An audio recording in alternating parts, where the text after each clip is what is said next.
11 წლიანი სწავლების შემთხვევაში. Სწავლობთ თუ არა ევროპაში, ეს იქნება უბრალოდ ბარიერი თუ რაღაცა კონკურენციის გაზრდა ევროპულ სივრცეში. რა სიკეთე მოაქვს ნაკლებ სწავლას. კი, მაგრამ ისაც უცხოეთში უნდა წასვლა, რა გააკეთოს? პირველი პასუხი იყო, წავიდნენ უნდა უცხოეთში ისწავლო. არის უნივერსიტეტები, რომლის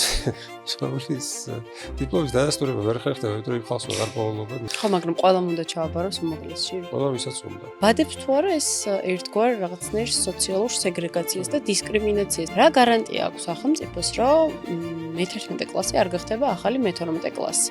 რაც უფრო გვიან აკეთებს ახალგაზრდა არჩევას, მით უფრო გასაუბრებელი აქვს. ყოველი დამატებითი წელი, რასაც ატარებს სასწავლო დაწესებულებაში, 10-15% ზრდის სამომავლოდ შენ შემოსავალს. რას გულისხმობს ერთიანი სახელმძღვანელოს მოდელი? ერთი ავტორი, ერთი შინაარსი თუ ერთი იდეოლოგია. კორუფციამ გარკვეულწილად გადაარჩინა განათლების სისტემა. და რაღაცნაირად აი ამ რეფორმებს რო ვეცნობოდი, გამახსენდა აი Pink Floyd-ის ცნობილი სიმღერა Another Brick in the Wall. ეხლა მასა უნდა უსაყვეტუროს სახელმწიფოს, რომელზეც არის დამოკიდებული და რომელსაც შეიძლება დასაჯოს.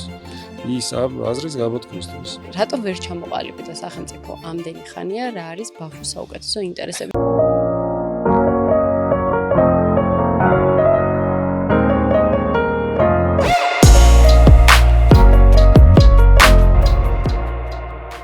მოგესალმებით, თქვენ უყურებთ Nini Talks podcast. ეს არის ადგილი, სადაც დაგვხვდება საუბრები განათლებაზე, ფსიქოლოგიასა და ცვლილებებზე. მე კი მისი ავტორი ნინი გახლავართ.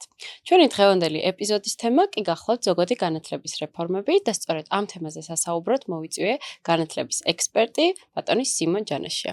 ბატონო სიმონ, დიდი მადლობა, რომ დამთანხმდით და გვეწვიეთ ჩვენთან პოდკასტში. მერეკით მადლობა მოწვევისთვის. ვფიქრობ, რომ დღეს ძალიან საინტერესო და სიღრმისეული საუბრები გველოდება ამ თემებთან დაკავშირებით, იმიტომ რომ ამ რეფორმება საზოგადოების დიდ ნაწილში გამოიწვია ნებათა ხელვა და მოდი მოვფინოთ ნათელი რაღაც დეტალებს და ვისაუბროთ ძალიან მარტივად და გასაგებად, რათა ნებისმიერმა მშობელმა, მოსწავლემ თუ რიგითმა მოქალაქემ, რომელიც არ არის ჩახედული დიდად განათლების სფეროში, მათთვისაც ძალიან გასაგები და საინტერესო იყოს ჩვენი საუბრები. შევეცდეთ.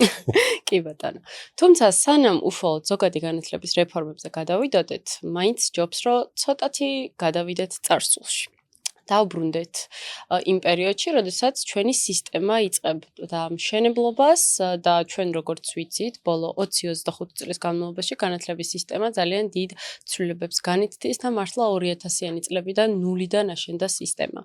და საინტერესო არის თქვენი შეხედულება, თქვენი გამოცდილება რო გაგვიზიაროთ, იმიტომ რომ თქვენ სწორედ ამ პერიოდში მოგიწიათ უნივერსიტეტში ჩაბარება, სკოლის დასრულება და ვისაუბროთ ზოგადად რა გამოწვევების წინაშე იდგა სისტემა ამ პერიოდში. იმიტომ რომ ვფიქრობ, რომ ეს საუბრები მეტნაკლებად დაეხმარება ჩვენ მაყურებელსა თუ მსმენელს, რაღაც ზუსტი სურათი მოგცეს, რატომ ვართ დღეს აქ და რა რეალობაში აღმოჩნდით. მე ცოტა უფრო ადრე ჩავაბარე უნივერსიტეტში.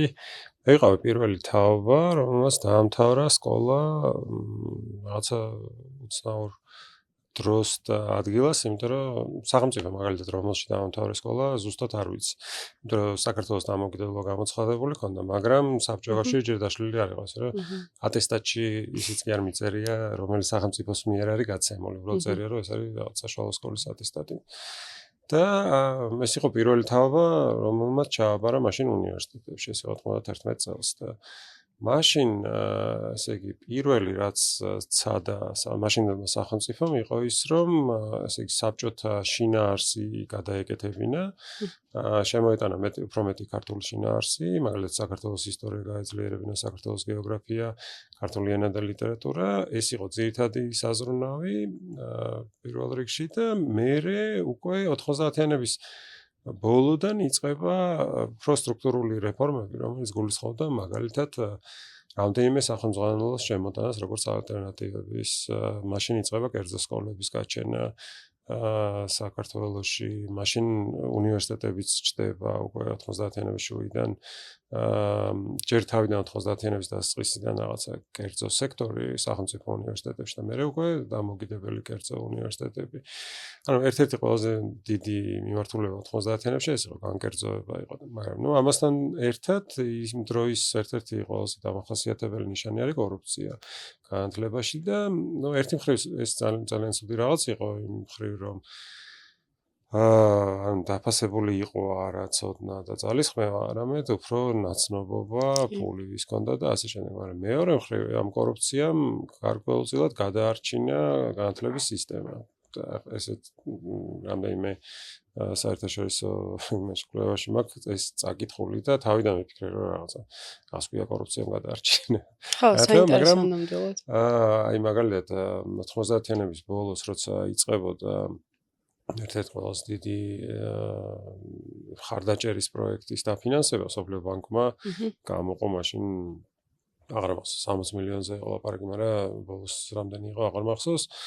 მაშინ წინასწარ რომ შეისწავლეს საქართველოს განათლების სისტემა 90-იანების ბოლოს 97-18-ში ფრანგი ეკონომისტი, რომელიც სწავლობს ამ სისტემას, ამბობს რომ ეს მსოფლიოში ყველაზე ხარშთეფექტიანი განათლების სისტემა არის. წარმოიდგინეთ, სახელმწიფო საერთოდ არ ხარჯავს ფულს და ის მაინც მუშაობს და აი ეს იყო, ანუ რეალურად მუშაობდა კორუფციის ხარჯზე, ან კერძო შემოწირულობების ხარჯზე, ან გამოძალვის მიღებული ფულის ხო, ეს სკოლები ახდენებდნენ მშობლებს არაფორმალურ გადასახადეს. შეიძლება ეთქვათ, რომ ეს იყო რაღაცა ფარდების საყიდლად, რაღაცა ფონდის ფული, ესე ზოგადი სახელები ერქვა, მაგრამ სინამდვილეში იმითი ფინანსდებოდნენ მასწავლებლები და ეს ძალიან დიდი პრობლემა იყო, იმიტომ რომ იყო დიდი უთანასწორობაც, სკოლებს შორისაც, ბავშვებს ნაწილს არ შეეძლო გადახდა, საერთოდ ვერ დადიოდა სკოლაში და მე 2000-იანი წლებიდან იწყება უკვე ახალი ტიპის სისტემის შემუშავება, რაც გულისხმობდა ერთი მხრივ იმას, რომ შინაარსზე კი არ უნდა ყოფილიყო სკოლა ორიენტირებული და მასწავლებელზე, არამედ უფრო მეტად ბავშვის ინტერესებიდან გამოსულიყო. მასწავლეზე ორიენტირებული. ანუ ეს ეძახიან ხოლმე მასწავლეზე ორიენტირებულს, მაგრამ რეალურად გულისხმობდა იმას, რომ ეს უნდა ყოფილიყო რაღაცნაირი კომბინაცია შინაარსის, მასწავლებლის ინტერესების და საჭიროების და რაღაც საზოგადოებრივი ინტერესის და აქედან უნდა გამოსულიყო მასწავლებლის სწავლების დროს და არა იქიდან რომ აი რაღაცა გინდა თუ არა რაღაც ნაწარმოები უნდა იცოდეს ადამიანმა იმისთვის რომ ერქვას რომ განათლებული იყოს. მაგ დროს იწყება ბევრი სხვა რაღაცა შეიცვალა სკოლებში, მათ შორის იყო მაგალითად დაფინანსება, რომ აი მაგალითად რომ წარმოვიდგინოთ 2003-მდე რა ხდებოდა. მაგალითად 2003 წლამდე სახელმწიფომ არ იცოდა რამდენი ფული იხარჯებოდა განათლებაში. არ არსებობდა ესე კონკრეტულად გაწერილი ბიუჯეტი, ანუ განათლების სისტემის. ცენტრალიზებული არ იყო, იყო მაგალითად მუნიციპალიტეტები. დეცენტრალიზაცია უკვე 2000-იანი წლებიდან დაიწყო. მანამდე არა, საბჭოთა კავშირში დეცენტრალიზებული იყო სინამდვილეში თეორიულად, სწორია, იმიტომ რომ მაინც მოსკოვიდან მოდიოდა რაღაცა ბრძანებები, მაგრამ იდეა რომ მაგალითად ქალაქებმა და მუნიციპალიტეტებმა უნდა დააფინანსონ სკოლები, ეგ იყო ჭადებული და 90-იანებში აი 2003-მდე რახან მუნიციპალიტეტები აფინანსებდა სკოლებს, საბოლოო ჯამში რამდენი ფინანსდებოდა არავინ არ იცოდა, იმიტომ რომ ეს ინფორმაცია შეკრებილიც არ იყო და ისინიც მალავდნენ. იმიტომ რომ მაგალითად რომელიმე ქალაქს თუ არ ყოფნიდა ფული იმისთვის რომ საკუთარი სკოლები დაიფინანსებდა, თხოვდა ცენტრალურ ხელისუფლებას. ცენტრალური უგზავნიდა, ოღონდ სკოლებისთვის არა უგზავნიდა ბიუჯეტს, რომელიც მიდიოდა თეატრებისთვის, სკოლებისთვის, ბაღებისთვის და კიდე რაღაცა სოციალური პროგრამებისთვის ერთად. და მე იმ ფულიდან ეს მუნიციპალიტეტი წყვეტდა, რამდენი წავიდოდა სკოლაში, რამდენი ბაღში და ასე შემდეგ. და საბოლოო ჯამში შეიძლება არც არაფერი არ წასულიყო და მაგალითად მე რო დავიწყო მუშაობა რაღაც რეფორმის პროექტში 2004 წელს მასწავლებლები ხდებოდნენ, რომლებსაც 13-14 თვის ხელფასი არ ჰქონდათ აღებული და ეგეთი ტერმინიც არსებობდა გაყინული ხელფასი. რომელიც მე შეიძლება გაუღვეს როდისღაც და დაგიბრუნდა. და აი ესეთ სიტუაციაში დაიწყო მე უკვე აი ამ რაღაცა ახალი ტიპის ძვრებიდან რაღაცა ნულიდან ააშენეს სისტემა. ნულიდან არ იყო იმ საბოლოო ჯამში, იმიტომ რომ ძირითადი პრინციპი მაინც იგივე რჩება, ხო, არის სკოლა, არის საკლასო ოთახი, არის მასწავლებელი, არის შინაარსი, არის გაკვეთილი, რომელიც რაღაც გრძელდება, მაგრამ გარკვეული ელემენტები იცვლებოდა. მოდი ამ ელემენტებზე და რეფორმებზე ვისაუბროთ. რა იყო წარმატებული რეფორმები, რაც განხორციელდა ამ პერიოდში და რეალურად გადაარჩინა სისტემა და დღემდე წარმატებულად ითვლება? ერთი იყო თუნდაც აი კორუფციის წინააღმდეგ, რაც ვახსენეთ, რომ ერთ-ერთი მთავარი გამოწვევა იყო 2000-იანი წლების კორუფციის წინააღმდეგ რამდენიმე რამე გაკეთდა. ნუ ძირითადად ახსოვთ ხოლმე ამ ერთიანი ეროვნული გამოცდების შემოღება, რაც მისაღებ გამოცდებზე ამცირებდა კორუფციას, მაგრამ ცხადია ეს კორუფციასთან ბრძოლა არ იყო მხოლოდ განათლების შიგნით, ხო, ეს გულისხმობდა პოლიციის ცვლილებასაც, ზოგადად სამართალდამცავი სისტემის ცვლილებას. მენტალიტეტიც. იმიტომ რომ მენტალიტეტი შეიცვალა თუ არა, არ ვიცი, მაგრამ საუბარში, კორუფცია შემცირდა ყოველდღიურობაში, ხო? მინიმუმ სტუდენტს ჰქონდა იმის განცდა, რომ თავისი ცოდნით მოხდებოდა უნივერსიტეტში და პირობითად მე თუ არ მყავდა ან მდიდარი ოჯახი ან სანაცნობრო წრე, მქონდა იმის შანსი, რომ მოხვედრილიყავი უმაღლეს სასწავლებელში და ეს უკვე ვფიქრობ, რომ რაღაც მომენტში გამარჯვება იყო. კი, ოღონდ ეს წარმოდგენა, რომ შენ ყველაფერს შეიძლება მიაღწიო, ძალიან მალე გაქრა, იმიტომ რომ უცებ მიხვდნენ, რომ ვიღაცები არ სწავლობენ, მაგრამ მაინც აღწევენ წარმატებას ამ გამოცდებზე. ხო, აი პირველ წელს მაგალითად ძალიან დიდი იყო ენთუზიაზმი ბავშვებში, რომ აი როცა 5 წელს როცა შემოვიდა ეს გამოცდები, აი თუ არ ისწავლი, შენ არ მოხვდები უნივერსიტეტში და მე უცებ აღმოაჩინეს, რომ აგერ წინა წელს ვიღაცამ ჩააბარა, ვინც რა ვიცი, აი სკოლის წინ იდგა მთელი ცხოვრება და არაფერსაც არ სწავლობდა. ესე რომ თხლად ის მითები ესე იგი არ აღმოჩნდა მართალი, რომ აი სოფლიდან ბავშვები აბარებენ ხა რაღაცა მასობრივად და ადრე ვერ აბარებდნენ. სინამდვილეში ეგრე არ არის. აი მაგალითად, უბრალოდ რიცხვებში რომ ნახოთ, 2005 წელს ჩააბარა 18000 ადამიანმა და 2004 წელს როცა ჯერ კიდე კორუფცია იყო, ეს ჩააბარა 40000 ადამიანმა. ესე რომ თხლად ესეთი ცვლილება არ მოხდა, რომ ადრე ვინც ვერ აბარებდა, მერე ჩააბარა, პირიქით ნაკლებმა ჩააბარა.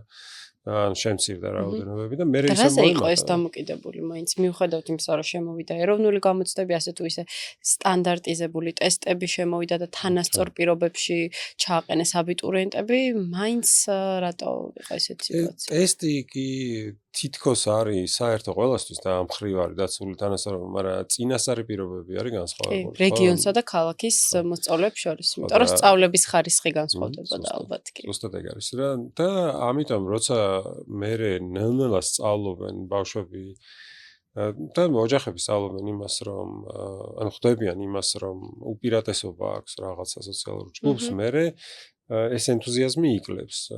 მაგალითად არის ძალიან საინტერესო კვლევა, რომელიც ოქსფორდის უნივერსიტეტის პროფესორმა მაია ჯანგსელენმა გააკეთა თავის დისერტაციო კვლევა, სადაც ნახულობს იმას, რომ სოფლის სკოლადამთავრებულები ნაკლები ალბათობით ირჩევენ პრესტიჟულ უმაღლესებს, იმიტომ რომ არ ჯერათ რომ შეუძლიათ აჯობონ თბილისის სკოლადამთავრებულებს, იმიტომ რომ თბილისში ყველაზე მაღალი კულებია საშუალო და ყველაზე საშუალოს როცა ეგ ცხადია, იმას არ ნიშნავს, რომ ყველა თბილისელს უფრო მაღალი კულა აქვს, ვიდრე თქვა რა ვიცი რომელიმე სოფლიდან ბავშვს და აი სწორედ პროპაგანდა, სახელმწიფო პროპაგანდა არჩევს იმ მაგალითებს, ხო? აი მაგალითად 2005 წელს იმისთვის რომ ეჩვენებინათ რამხელა ცვლილება მოხდა, მაგალითად ნახეს რომ საუკეთესო ქულა ქართულში ჰქონდა გოგონას რაჭიდან და ის გამოიყენეს როგორც მაგალითი, მაგრამ ის იყო გამონაკლისი საბოლოო ჯამში, ხო? და მაინც თბილისელები იღებდნენ უფრო მეც. ესე რომ დღესაც უპირატესობას რეალურად იგივე ფენა ფლობს, ვინც ფლობდა კორუფციის დროს. ოღონდ ის სხვა პრობლემა იყო, ის მართლა თვითონ სტუდენტებმაც იცოდნენ, რომ დაუმსახურებლად იყვნენ მოხვედრილები და მე ეს თავისთავად მოქმედებს იმაზე, რომ მე ამ პრივილეგიების მიღება უნდათ გააგრძელონ კორუფციული გზით და თანადროულ სისტემაში, რა ვიცი, ხა შეიძლება ვიღაცები ვერაცნობიერებენ, რომ პრივილეგირებულები არიან. მაგრამ თვითონ ის რო შეერათ, რომ ეს რაღაცა კონკურენციაში, სამართლიან კონკურენციაში გაიმარჯვეს, ბევრს ნიშნავს. კი. მათი შემდგომი ძალისხმევისთვისაც რომ აღარ ჩაგდებიან. ანუ რეალურად შეიცვალა სისტემის რაღაც ნაწილი, ტესტები გახდა სტანდარტიზებული, მაგრამ მოცემულობა რო სწავლის ხარისხის ძალიან დიდი განსხვავება იყო რეგიონსა და ქალაქის მოსახლეობას შორის, ეს იგივე რჩება, იმიტომ რომ სწავლის ხარისხი დღემდე მაინც რაღაც ეჭქვეშ დგას. ხო, სწავლის ხარისხი თან სწავლის შედეგები, ხო, თავისთავად არის დამოკიდებული იმ ხარისხზე, რა ხარისხითაც მიეწოდებათ ეს განათლება, ხო, თქვათ ან რა პროცესიც როგორც არის ორგანიზებული ეს განათლება სოფელში და ქალაქში, მაგრამ კიდევ არანაკლებად არის დამოკიდებული იმაზე, თუ რა პირობებში ცხოვრობენ ეს ბავშვები და მაგალითად შენ თუ რაღაც სახლში გწივა, ხშია და მშობლები სახლში არ არიან და საზღვარგარეთ არიან და შენ გიწევს რომ უარო ფიზიოლოგიური მოთხოვნილებები არ გაქვს დაკმაყოფილებული. ხო, ან თქვათ შესაძლებლობა ზაფხულში რომ კიდე რაღაც განვითარდე ინტელექტუალურად და ამ დროს შენი თანატოლი იქ ვიღაცა მოგზაურობს, ისვენებს, კერძო მასწავლებლები ყავს, რაღაც კაბელური ტელევიზია აქვს, ინტერნეტშია ჩართული და ასე შემდეგ.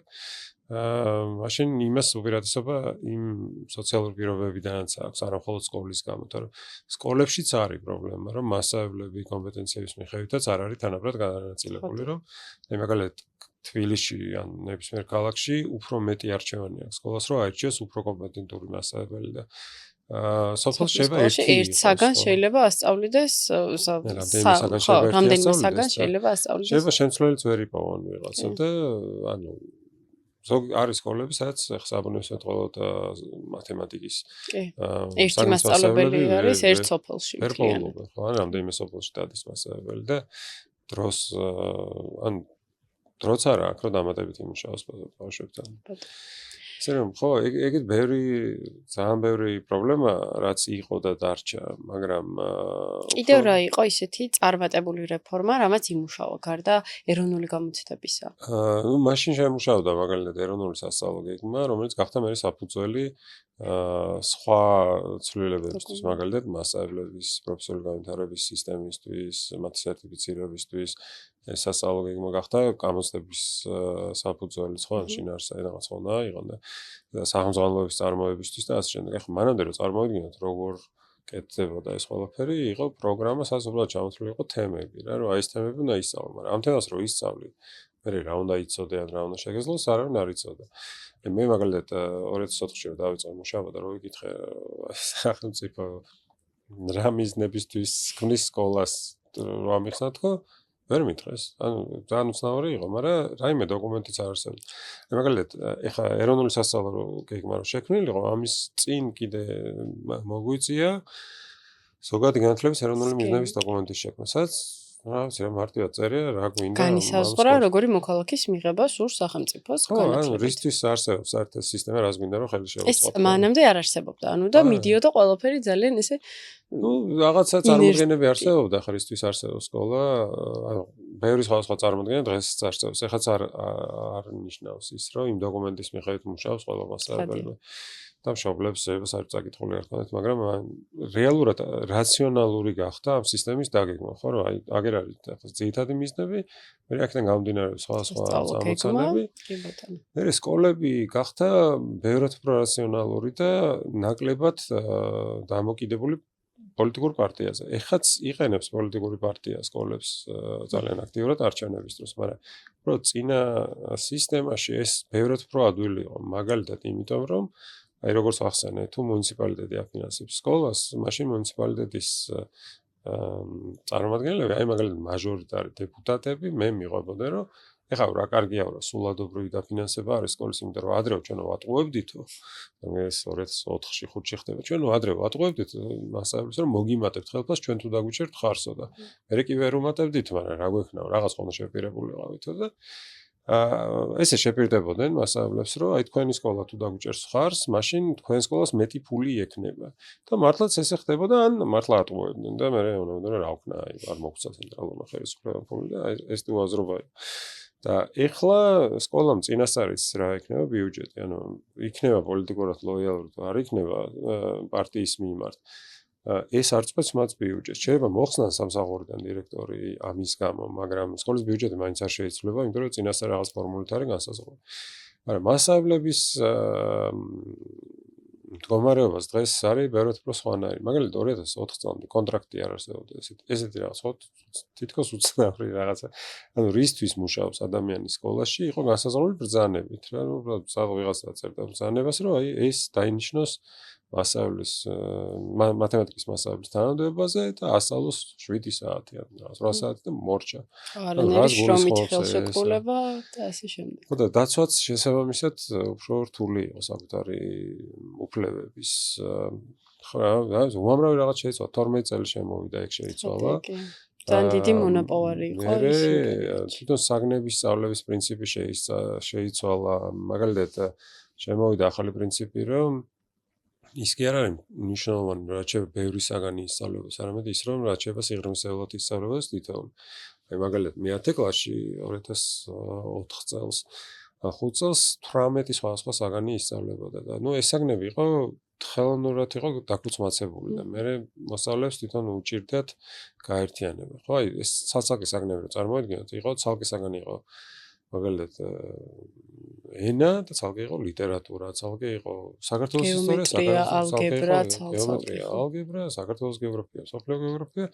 ან ხელოვნურად იყო გაზრდილი რეალურად დაკუცმაცებული იყო, თორე საერთო საათების რაოდენობა შეიძლება დიდად არ შეცვლილა, მაგრამ ეხაც პრობლემაა, რომ არსებობს 1 საათიანი და 2 საათიანი საგნები, იმიტომ რომ აი რო წარმოიდგინოს ადამიანმა მე თუ სწავლობ 18 საგანს კვირის განმავლობაში ანუ ეხლა რო 1 საათი მაქვს რაღაცა ეთქვა რაღაც სოფლიო გეოგრაფია თქვა ორშაბათს მესამე გაკვეთილი შემდეგ ორშაბათს მესამე გაკვეთილამდე ეს საგანი არ ხდება არსად ესე რომ ჩემ თავში უკვე აღარ არის ეს საგანი ანუ ეს საკითხები საერთოდ არ ფიქრობ მე სხვა რაღაცებზე დავხტივარ და ესე კონცენტრირება ძალიან რთულია ჯობია რომ რაც შეება ინტენსიურად ისწავლებოდეს და რაც შეება ნაკლებად და თან ინტეგრირებულად რომ ხარისხი და არა რაოდენობა მანდაც ხო და თან ერთმანეთთან კავშირიც რო ქონდეს რა ამ საგნებს და რო იყოს საგნებს შორის ხადია ამ პერიოდის ერთ-ერთი დიდი მონაპოვარი ასევე არის ბოლონიის პროცესი მოდი ამაზეც ვისაუბროთ და ძალიან მარტივად აი მშობლებისთვის მოსწავლეებისთვის და რიგითი მოქალაქეებისთვის გასაგებად რომ აუხსნათ რას გულისხმობს ეს დოკუმენტი რა მოხდა 2005 წელს, როდესაც საქართველო გახდა ბოლონიის პროცესის წევრი და რა სარგებელი მიიღო ქართულმა ახალგაზრდებმა ამ პერიოდში ამ დოკუმენტით.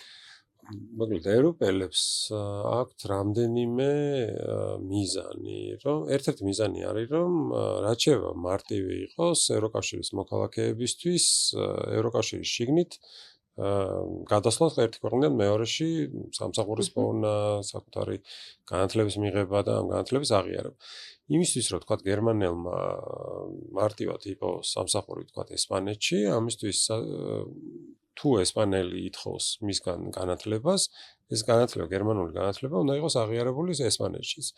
ამიტომ შეთანხმდნენ იმაზე, რომ მოდი შევემუშაოთ ისეთი სისტემა, რომლითაც ყველა აი ამ რაღაცა შეთანხმების მონაწილე ქვეყნების განათლების ურთიერთაღიარება მარტივად მოხდება. და ეს ბოლონიის პროცესი იმდენად ბოლონიის უნივერსიტეტში იყო მიღებული დეკლარაცია და ანუ ამ დროს შეთანხმდნენ იმაზე, რომ რაღაცა, აი მაგალითად კრედიტების სისტემა იქნებოდა საერთო, რომ მსგავსი პროგრამები ექნებოდათ იმისთვის, რომ მარტივი იყოს თარგმნა ერთი პროგრამის მეორეზე. ყველა ქვეყანას რჩება დამოუკიდებლობა, ცხადია იმისთვის, რომ თავისი საგანმანათლებლო შინაარსი თვითონ განსაზღვროს რასაც სწავლის სპეციალობებზე, მაგრამ მაგალითად დიპლომს რომ მოიტანს ადამიანი იმას დიპლომს მაგალითად აუცილებლად უნდა მოყოლოს დანართით, სადაც ეწერება რა საგნები გაიარე, რამდენი კრედიტი აიღე და მე ადვილად ითარგმნება. ხო, რა შენ თუ თქვა საქართველოში დაამთავრე ბაკალავრიატი, მე მაგისტრატურაში თქვა საფრანგეთში თუ მიდიხარ, აღარ უნდა კითხონ რა, მართლა დამთავრებული ბაკალავრიატი თუ ამას ბაკალავრიატი, ნამდვილი ბაკალავრიატი თუ ქართული ბაკალავრიატი, ქართველები ეძახით ამას მხოლოდ და ბაკალავრიატს თუ სხვა. ანუ აღიარება მოხდეს შენი განათლებისა. ამ პროცესში არის ერთგვარი ხო, სინქრონიზაცია ამ პროგრამებს შორის და მე მარტივად ხდება ურთიერთაღიარება. იმისთვის რომ ეს შესაძლებელი გამხდარიყო, ასევე გაჩნდა მოთხოვნები, მაგალითად როგორ უნდა ხდებოდეს ამ პროგრამების აღიარება ეროვნულ დონეზეც. ხო, რომ აი მაგალითად უნდა არსებობდეს აკრედიტაციის სისტემა, რაღაცა ლიცენზირების ან რაიმე მსგავსი სისტემა, ჩვენთან არის თქვა ავტორიზაცია და აკრედიტაცია, ხო? მე ამ სისტემების აღიარება ხდება ასევე ევროპაში. იმისთვის რომ უბრალოდ სიტყვაზე კი არ დაუჯერონ რაღაც საქართველოს განათლების მინისტრო ჩვენ ბაკალავრიატსაც რასაც ჩვენ ბაკალავრიატს რასაც ეძახით იგივეა რასაც თქვა ეძახიან ფინელები ან ფრანგები ან ინგლისელები ან არამედ ისეთივე გზით არის აღიარებული რომელი გზითაც ხდება აღიარება სხვა ქვეყნებში ამიტომაც ამ სისტემამ ძალიან გაამარტივა ჩვენი განათლების უმაღლესი განათლების აღიარება. მანამდე თუ შენ უნდა წარგედგინა შენი დიპლომი, ნიშნების ფურცელი და იქ ვიღაც დაждდებოდა უნივერსიტეტში, მაგალითად, შენ რო აბარებდი მაგისტრატურაში, თქვათ, შვედეთში, მე იქ შვედური უნივერსიტეტის წარმომადგენელი დაждდებოდა და დაიწყებდა იმის გარკვევას შენი დიპლომი ბაკალავრიატში რისგან შედგებოდა და მართლა დიპლომია თუ არა და შეიძლება ეთქვა რომ აი რაღაც საგნები არ გაგავლილი და ამიტომ არ მიგიღებ.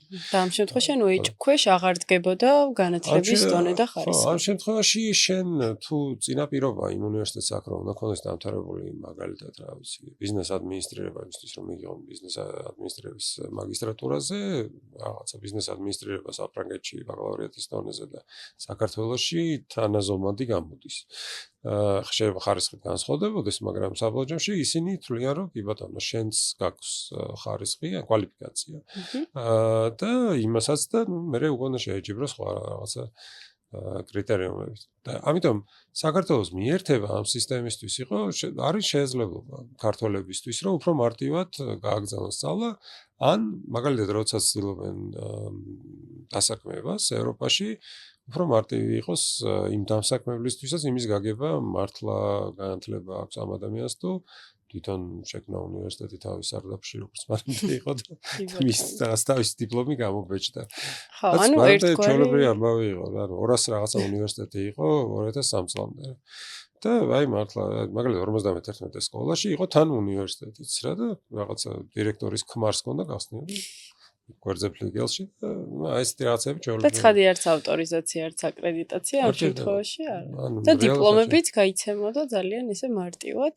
კი, არის უნივერსიტეტები, რომლის დიპლომის დადასტურება ვერ ხერხდება, იმიტომ რომ ხალხს ვეღარ პოულობენ, რომელსაც უნივერსიტეტი ჰქონდა. მე მახსოვს ერთი უნივერსიტეტი იყო გახსნილი ელიავას ბაზრობაზე მაცივრის შენობაში. ხო და ის და რაღაც სასაცილოა, მაცივარში შეიძლება იყოს უნივერსიტეტი. იყო და ნუ აბარებდა ხალხი მაინც, იმიტომ რომ რაღაცნაირად უმაღლესი განათლება ყველას უნდოდა. რატომღაც ეგეც. ეგეც არ არის, მე მგონი ეგეც მითია, მე ჩემი აზრით ყველას უნდოდა, მაგრამ ეგ ჩვეულებრივი ამბავია, რომ იქ სადაც არის ძალიან დიდი უმუშევრობა და სადაც სხვა პერსპექტივა არ არსებობს, ხო, გირჩევნია რომ ჩააბარო უმაღლესში და გადაავადო შენი დასაქმება, რომ იქნებ მე 4 წლის მერე უფრო უკეთესი მდგომარეობა იყოს.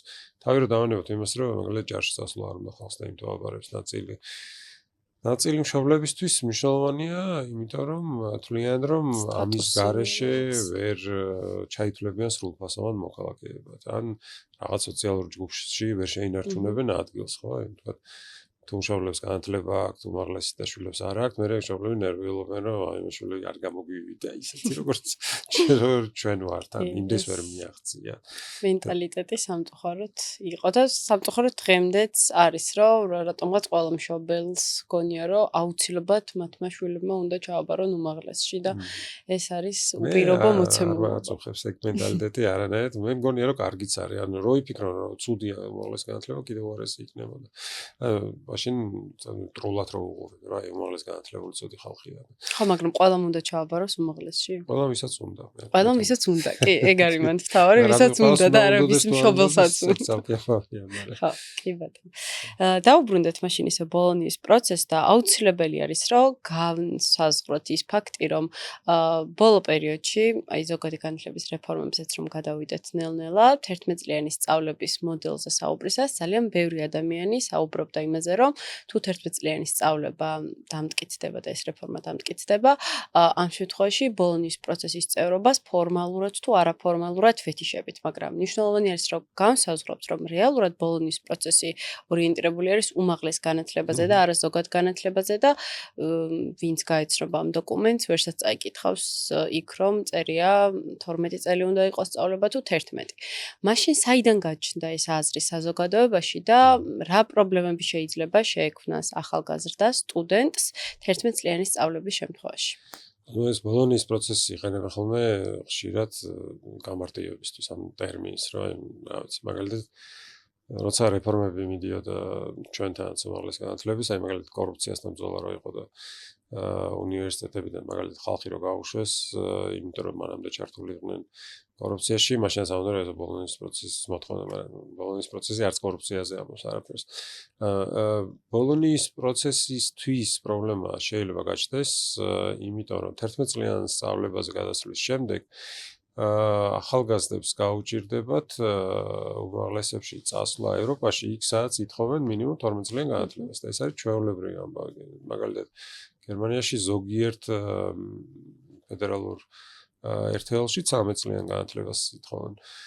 და იმისთვის რომ ჩააბაროს ევროპულ უნივერსიტეტში, ამის მერე მოუწევს ან 12 კლასის დამთავრება აქ და სახელმწიფო ამბობს რომ თუ იქნება მოთხოვნა, მაშინ რაღაცა შეიმუშავებს სკოლებს, კლასებს გავხსნის, სადაც იქნება შესაძლებლობა, ან კერძო სკოლებში უნდა წავიდნენ, ან უნდა წავიდნენ საზღვარგარეთ და იქ დაამთავროს. საზღვარგარეთ დამთავრება თავისთავად ან ეს მარტივია რაღაცა არ არის. იმიტომ რომ ერთი არასრულწლოვანია, მერე ფული ჯდება, მერე იქ ჩაბარება ესეთი მარტივი რაღაც არის, რომ მიადგე და გამარჯვებოთ მე საქართველოსთან ვარ და ეხლა იცით 11 წლიანი გახადეს და მომიწია აქ თორე ჩამოსულიყავი. თვალთ ესეთი ადეკვატური ის არ იქნება. ხო, რაღაც იურიდიული და ბიუროკრატიული სირთულეები არის. ანუ მშობლების კითხვას და ზოგადად ბევრი ადამიანის კითხვას რო გავცეთ ახლა პასუხი. 11 წლიანი სწავლების შემთხვევაში წავალთ თუ არა ევროპაში, ეს იქნება უბრალოდ ბარიერი თუ რაღაცა კონკურენციის გაზრდა ევროპულ სივრცეში. მე თვითონ 11 წლიანი სკოლა მაქვს დამთავრებული და ევროპაში ვსწავლობდი, ან გერმანიაში ვსწავლობდი, მაგრამ იმისთვის რომ წასულიყავი, უფრო მეტი ბარიერის გადალახვა მჭირდებოდა, ვიდრე ეხანდელ მოსწავლეებს აქვთ, იმიტომ რომ 12 წლის მერე შეუძლიათ პირდაპირ მოსამზადებელზე წავიდნენ, ან აქ ჩააბარონ 1 წელი და 1 წლის მერე გადავიდნენ. მე მიწევდა 2 წელი სწავლა ჯერ უნივერსიტეტში, რომ მერე უკვე ანუ 2 წელი ისწავლეთ აქ? უნივერსიტეტში ჩავაბარე, 2 წელი პირველი მეორე კურსი დავხურე და მესამე კურსზე რო წავედი, იქ მაშინ მომწეს უფლება, რომ იქ დამეწყო თავიდან პირველი კურსი. ხო და ეს ბარიერი უბრალოდ ხანგრძლივობას ამატებს სწავლის და ხარჯებიც ემატება. მეორე პრობლემა ის არის, რომ მე-12 კლასის დამთავრება აქ არ იქნება მარტივი საქართველოში, იმიტომ რომ ეხლა ავტომატურად გადადიხარ მე-12-ში და იქ შენი მოთხოვნა უნდა დაწერო, რომ გინდა და მე კლასი უნდა იპოვო, სადაც იქნება და სახელმწიფო ჩემი აზრით ჯერ საერთოდ მოფიქრებულიც არ აქვს, როგორ უნდა თან ეს ხო არ არის ერთი დღის ამბავი, ეს რამდენიმე წელი მაინც დასჭირდება ამის გადაწყობა. მე გადავლენ 28-ში, ანუ პირველი კურსდამთავრებულები, რომლებიც 11-ს დაამთავრებენ 28-ში. ეგ ცალკე ამბავი რომ იმავე წელს მე-12 კლასელების დაამთავრებენ და ორჯერ მეტი აბიტურიენტი იქნება და მაგრამ აი თქვათ 20-28-ის მერე გადაწყვიტა ხოხმა რომ გააგრძელოს სწავლა ნაწილმა მე-12 კლასში. აი რა უნდა ისწავლონ მე-12 კლასში? ეხლა ამ დროს არავინ არ იცის, იმიტომ რომ ამბობენ რომ 11 კლასში ჩავატებთ ყველაფერს რასაც 12 კლასში ასწავლით და თავისთავად არის წასასწრაფო ამბავი. აი რაღაცა რო გითხრან რომ არ ვიცი აი შენ აგერ არის 2 კვირის საჭმელი და ჩვენ გაჭმევთ 1 კვირაში და შეთვის კარგი იქნება დაახლოებით ესეთი რაღაც უაზრობა და თან გეუბნებიან რომ მე-11 კლასში ჩვეულებრივი პროგრამა კი აღარ იქნება, იქნება მხოლოდ მოსამზადებელი უმაღლესებისთვის. რეპეტიტორიუმი, რასაც სახელი გააქვს. ეხლა მან კი საკითხია, თქვა ვიღაც უნდა 11 კლასი დაამთავროს, მაგრამ არ უნდა რომ უმაღლესში წავიდეს. მე-11 კლასში რატო ამზადებენ უმაღლესისთვის თუ მას უმაღლესში ჩაბარება არ უნდა? მე ვთქვათ, მოემზადე მე მე-11 კლასში უმაღლესის და არ ჩავაბარე უმაღლესში. გავაგრძელე მე-12 კლასში. მე-12 კლასში კიდე უმაღლესისთვის ვემზადებით მეორე თუ 2 წელი ვემზადებით. რას ვაკეთებ? ძალიან ბევრი აი ცარიელი ადგილია მე ვთქვათ, მე-12 კლასი რო დაამთავრა ნაწილმა და მე-11 რო დაამთავრა ნაწილმა, ხო? ერთმანეთს შეეჯიბრებიან ესენი მისაღები გამოცდებს. თუ მანამდე აბარებდა 40,000, ახლა წავა 80,000 აბიტურიენტი და რეალურად იმ წელს, იმიტომ რომ ორ ნაკადს მოუწევს ერთმანეთს. ვიღაცები, ვინც ვერ ჩააბარა და მე კიდე დაემატება წელს. მაგრამ თქვათ და ეს არ არსებობს, ეს მე-12 კლასები გაქრნენ ერთხელ. და ეს ამოიწურა ეს პრობლემა. მაგრამ ხო სისტემა ხო გვექნება, სადაც მე-11 და 12 კლასის დამთავრებულები გვეყოლება ერთდროულად. ვინცაც უნდა რომ ჩააბაროს. აი თქვათ 40,000 ახალგაზრდიდან 5-მა თქვა რომ გავაგრძელებ სწავლას მე-12 კლასში. შემდეგ წელსაც თუ იგივე მოხდა, 35 მე-11 კლასს დამთავრებული გვეყოლება და 5,000 12 კლასს დამთავრებული. ესენი რო შეეჯიბრებიან ერთმანეთს, ხო, უთანასწორო იქნება სიტუაცია. ამათ ხო მეტი განათლება იქნება ვიდრე უმრავლესობას. ხო და ან მე-12 კლასში თქვა გადავედი და ვაგზავნებ სწავლას და სადღაც ოქტომბერში მივხვდი რომ არა ეს ჩემთვის არ ყოფილა. აღარ მინდა სწავლა. ანუ მომწევენ 11 კლასის ატესტატს თუ ის უკვე დავკარგე ის შანსი რომ ატესტატიანა. ძალიან ბევრი კითხვის ნიშნებია უამრავი მოკლედ კითხვა არის და ისე არის მოფიქრებული. აი პირველად თან ეს ირაკლი კობახიძემ და მე მინისტრმა რო თქვეს 11 წლიანი იქნება სწავლა, მაშინ კი პირველივე კითხვაზე რომ კი, მაგრამ ვისაც უცხოეთში უნდა წასვლა, რა გააკეთოს? პირველი პასუხი იყო, რომ წავიდნენ და უცხოეთში ისწავლონ. მე-12 კლასი იქ დავთვალე, მე გზადაგზა მოიფიქრეს, რომ ხო, კაი, მე-12 კლასი. ხო, ნელ-ნელა ამატებდნენ რაღაც არგუმენტებს. მე მგონი რომ წინასწარ უნდა მოიფიქრო ესეთ კითხვებზე პასუხები და მე უნდა გამოხვიდე და ილაპარაკო თუ პასუხისმგებლობის ცნობები. მაგასთან დაკავშირებით მაინტერესებს პრემიერმა რამდენიმე ალტერნატივა შემოგთავაზა იმ ადამიანებს, ვისაც სურს მე-12 კლასის დასრულება, არის რამდენიმე გზა, რომ პირველი კერძო სკოლებს აქვს თავისუფლება და ჩვეულებრივ იქნება 12 წლიანი სწავლება, ან წაბრძდნენ საზღვარგარეთ და იქ მიიღონ განათლება. ანუ მე როგორც ახალგაზრდას ეს რაღაცნაირად მიბადებს ესეთ შთაბეჭდილებას, რომ ვისაც შემოსავალი აქვს, ვინც შეძლებული ოჯახიდან არის, იაროს კერძო სკოლაში ან წავიდეს და მიიღოს 12 წლიანი ატესტატი და ვისაც არ აქვს შემოსავალი და ძლიერი ოჯახი, დაჯერდეს 11 წლიან ატესტატს. ბადებს თუ არა ეს ერთგვარ რაღაცნაირ სოციალურ სეგრეგაციას და დისკრიმინაციას, იმიტომ რომ ამიტომ ეგრეა და ამიტომ მესამე ალტერნატივა შემოიღეს ახლა. მესამე ალტერნატივა არის, რომ თუ დარეგისტრირდება ხალხია, მაშინ საჯარო სკოლებშიც გაუხსნით. ეს ძალიან საინტერესოა, ანუ მე პირადად. როგორ გაუხსნით და სად გაუხსნით? ცალკე ტექნიკურად როგორ არის ეგ შესაძლებელი? ყველა სკოლაში იქნება თუ ზოგიერთ სკოლაში, რომ გვინდა მე-12 კლასი, ამ ორისთვის იქნება კლასი. იმ სკოლაში რომ ასწავლობდნენ, თუ უნდა გადავიდნენ სხვა სკოლაში მე-12 კლასში. იმიტომ რომ თუ უნდა გადავიდნენ სხვა სკოლაში, მაშინ ეს ცალკე პრობლემა რომ ადაპტაცია ჭირდება კიდე მე-12 კლასში. რაღაც ახალი ხალხი უნდა გაიცნოს, ახალი კლასელები, ახალი მასწავლებლები. ზოგ შემთხვევაში ფიზიკურად მოუწევს იარული ერთი დასახლებიდან მეორეში, იმიტომ რომ ნაკლებად სავარაუდოა, რომ ყველა სოფელში გაიხსნება, სადაც ენდოემად. კი, ტექნიკურად ცალკე საკითხია, ეს მე-12 კლასში სწავლის ენთუზიაზმს გააჩენს თუ გააქრობს. იმიტომ რომ არც ახლა დიდი რაღაცა ინტერესი რომ მე-12 კლასში ისწავლონ და მე სავარაუდოდ კიდევ უფრო ნაკლებს ექნება. მაგრამ ნაკლებს ექნება თავის სოციალური პირობებიდან გამომდინარე. იმიტომ რომ თუ დამატებით ხარჯებს მოითხოვს, მაგალითად მოვიარო სხვა ქალაქში, ხო? და დამატებით ადაპტაციას გულისხმობს და ეგ პრობლემა არის, როცა მაგალითად სოფლიდან ბავშვი ქალაქში დადის სასწავლებლად, მას ესე მარტივად არ იღებენ ხოლმე. და მარტო საქართველოში არ ხდება ეს რა, რაღაცა სოფლელ ბავშვებს ეძახიან და რაღაცა ვიღაცა ჩამოვიდა ჩვენ კლასში, ახლა იმიტომ რომ მე-12 კლასი დაამთავროს, ნუ უნდა გავიცნოთ და პროგრამა საჭიროა იმისთვის, რომ ინტეგრირება მოხდეს ამ ბავშვს.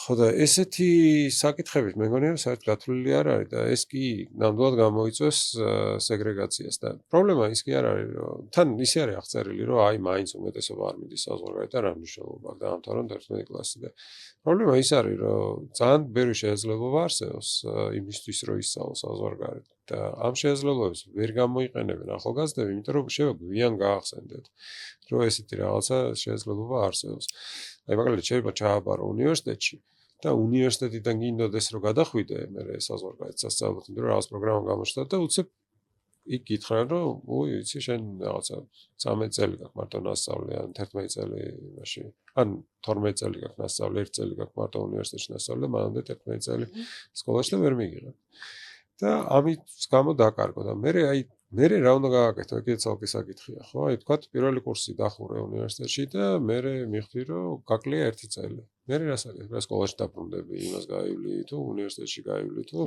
ორჯერ დაამთავრებ უნივერსიტეტს რომ მე წლები დააგროვა და ხო და კითხვა არის საერთოდ დავანებოთ ამ დეტალებს რატომ ვაკეთებთ ამას ანუ რა სამსახურება რეალურად ხო აი რა სიკეთე მოაქვს ნაკლებ სწავლას გარდა იმისა, რაც გითხრეს, რომ ნაკლები სწავლა გულისხმობს იმას, რომ მეტი ხალხი დაიწყებს სწრაფად მუშაობას.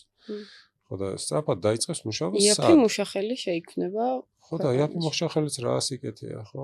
იაფი მუშახელი არსებობს საზღვარგარეთ. ჩვენ უნდა ვეცადოთ, რომ რაჩება ძვირი მუშახელი გავხდეთ ჩვენი ქვეყნისთვის.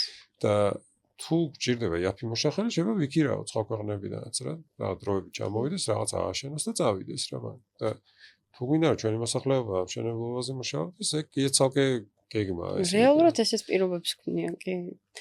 ძალიან საინტერესო არის ასევე, რომ პრემიერმა ახსენა, რომ აი ერთ-ერთ არგუმენტად, რატო არის 11 წლიანი სწავლება კარგი და რატო 12 წლიანი ცუდი, რომ მე-12 კლასში მოსწავლეები მაინც არ დადიან და არ აქვს არანაირი ფუნქცია და რა გარანტია აქვს სახელმწიფოს, რომ მე-11 კლასი არ გახდება ახალი მე-12 კლასი და იგივე ბედი არ ეწევა მე-11 კლასი. თან თუ ვამბობთ, რომ პროფილური გახდება და იქნება რეპეტიტორიუმი, ანუ რა დანიშნულებას ატარებს მაშინ? არა, სიამოვნებაში 10 წლიან სწავლებას გადავდივართ, ეგ არის პრობლემა. 10 წლიან ზოგად განათლებას ვჯერდებით. იმიტომ რომ მე 11 კლასში ჩემ დროსაც კი საბჭოთა კავშირის დროს მაშინაც კი იყო ეგ პრობლემა, რომ ხალხი დადიოდა რეპეტიტორებთან. უბრალოდ რახან პრობლემა იყო ბევრ სკოლაში, იმიტომ რომ ვალდებულება არსებობდა, რომ გეარატორები ნიშანს არ დაგიწერდნენ. სკოლები არსებობდა, სადაც გადადიოდნენ. მაგალითად, სპორტული სკოლა არსებობდა, სადაც გადადიოდა ჩემი კლასელების ნაწილი გადავიდა იმისთვის, რომ სკოლაში არ ევლო.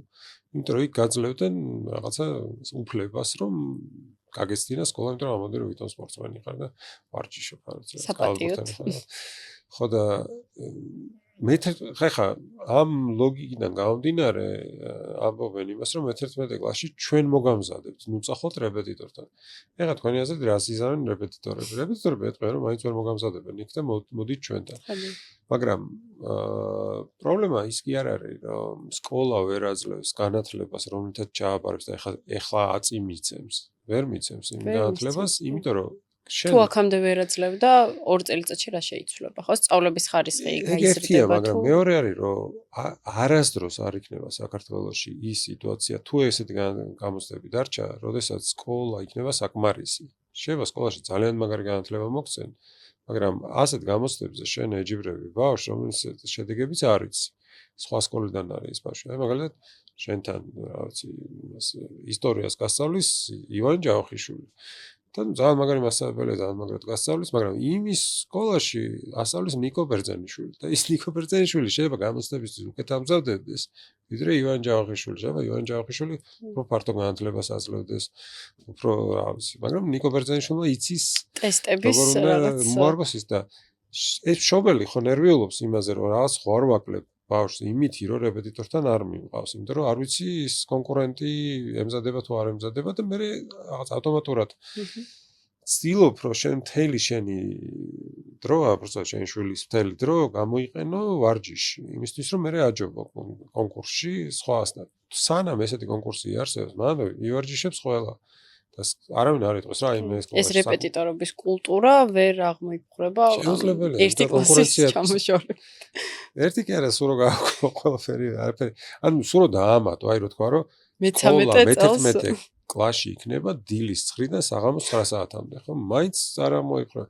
ანუ საღამოს 10 საათზე იქნება კიდე რეპეტიტორი. იმიტომ რომ ის დრო ხო არსებობს ძილამდე კიდე 1 საათი, რომელიც უნდა იმეცადინოს. და ეგ ხდება სხვა ქვეყნებში, მაგალითად იმაში, ჩინეთში ეგრე არის, კურსელი მყავდა ამერიკაში რო სწავლობდი, բայց მე ვამბობდი, რომ კვირას შუადღის მერე მქონდა 2 საათი დასვენებლად, დანარჩენი დროს უმეცადინეობდი. და იმდენად მაღალია, ნუ ხა ჩინელებს სხვა პრობლემაა, ხო, მილიონობით ადამიანს ეჭირებთ.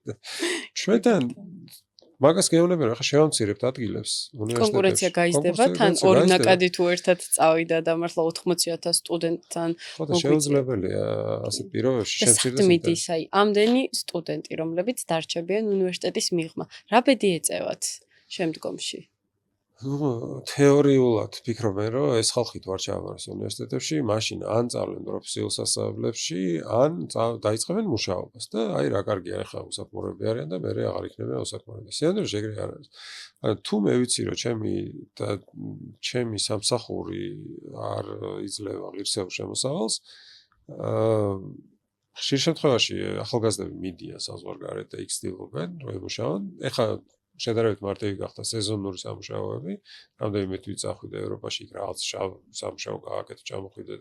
უფრო მეტი გაქვს შემოსავალი ასე, ვიდრე აქ რომ რაღაცა იმუშაო მთელი წელი. მეორე არის, რომ კრიმინალურ სამყაროში მიდიან ხოლმე ადამიანები ხშირად, რომ ვისაც არ ყოფნის განათლება იმისთვის, რომ სხვა სფეროში რაღაც მიაღწიონ არიან ახალგაზრდები, რომლებიც დამოკიდებულები არიან საზღვარგარეთიდან გადმორიცხულ თანხებზე, ძირითადად მშობლები, რომლებიც მუშაობენ ან და თავად ოცავდნენ მიდიან და ემიგრაციაში. ან ჯარში, პოლიციაში და ასე შემდეგ რა და სადაც არ ჭირდება უმაღლესი განათლება სამწუხაროდ. ახლა პოლიციაში შეცვალეს კანონმდებლობა და ახლა რაღაცა ბავშვები დაგვდებიან ხოლმე ქუჩაში რაღაცა არ ვიცი, მართლა 18 წლის ახალგაზრდები რაღაც შეშინებული სახელებით და რაღაცა შეწუხებულები მომზადების გარეშე ქუჩაში არეგულირებენ საზოგადოებრივ წესრიგს.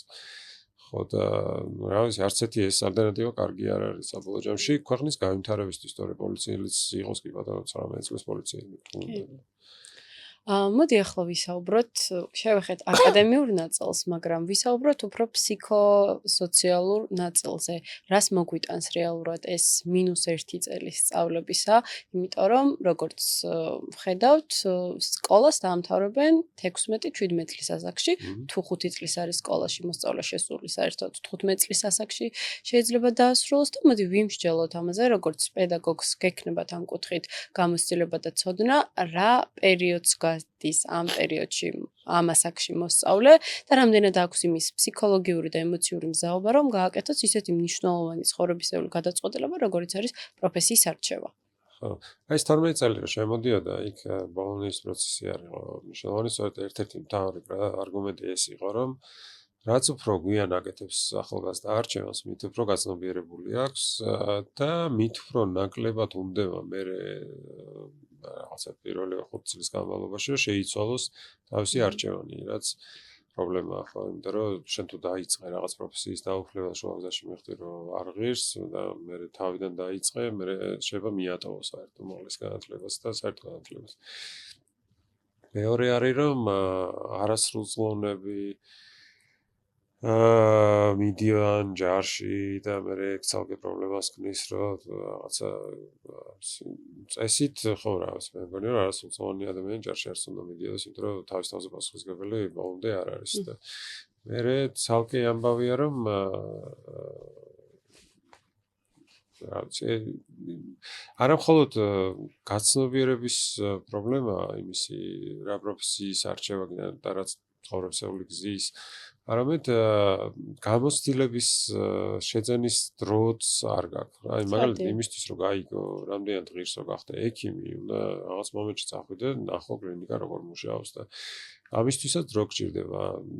მერე განათლებისთვის გჭირდება მეტი დრო. სოციალური უნარების განვითარებაც უნდათ, იმიტომ რომ მე რამდენადაც ვხედავ, სახელმწიფო სკოლას უყურებს მხოლოდ აკადემიურ დაწესებულებას, თუმცა ჩემი გადმოსახედიდან სკოლას აქვს ძალიან დიდი სოციალური აღმზრდელობითი დანიშნულება. შესაბამისად, ისეთი უნარები, როგორიც არის ტოლერანტობა, სამართლიანობა, ემპათია, თუნდაც მოქალაქეობრივი აზროვნება, ვფიქრობ, რომ სკოლაში ყალიბდება და რამდენად მზად არის 16 წლის მოზარდი, რომ სკოლამ სრულად შეუიარაღებული გაუშვას ამ უნარებით. არ არის, ხო ცხადია, მე თან ავთავრებდით ეს 16 წლის სკოლას და ეხლა კიდე ცალკე პრობლემაა, რომ 16 წლის ახალგაზრდას, 16 ან 17 წლის ახალგაზრდა ეუბნები, რომ კიდე 3 წლიან ბაკალავრიატს დაამთავრებ და შეიძლება აღმოჩნდეს, რომ 20 ან 21 წლის. კი, 1 წელი მაგისტრატურას, 1 წელი ბაკალავრში და 1 წელი, ანუ 3 წელი რეალურად გეზოგება. და 22 წლის ასაკში, 21 წლის ასაკში უკვე ხარ მაგისტრის ხარისხის წარმოდგენილი, მაგრამ რეალურად გრჩება რა. ხარ თუ არა პროფესიონალი, მოკლედ და გაქვს თუ არა იმდენი, ასე ვთქვათ, პროფესიული ცოდნა, რომ იყო კონკურენტუნარიანი სამუშაო ბაზარზე. ხო, აი, მზად დიდი ალბათობით არ იქნები იმისთვის, რომ დამოუკიდებლად იმუშაო და მე კიდე ცალკე დაჭირდებათ დასაქმებელებს, რომ კიდე მოგამზადონ და ამაში ფული დახარჯონ, მაგრამ მართალია ხო, რომ ის რომ სკოლა არ არის რეალურად არც გამოცდებისთვის მოსამზადებლად, არც უმაღლესთვის მოსამზადებლად არის იმისთვის, რომ ადამიანი ჩამოყალიბდეს მოქალაქე საზოგადოების წევრად და სრულფასოვან ინდივიდად, ხო? ანუ გარდა პიროვნული რაღაც განვითარების მნიშვნელოვანია, რომ საზოგადოების წევრად ჩამოყალიბდეს და რაც უფრო ხანგრძლივია ეს გამოცდილება საზოგადოებრივი ცხოვრების და სწავლის, ხო? ამ საზოგადოებაში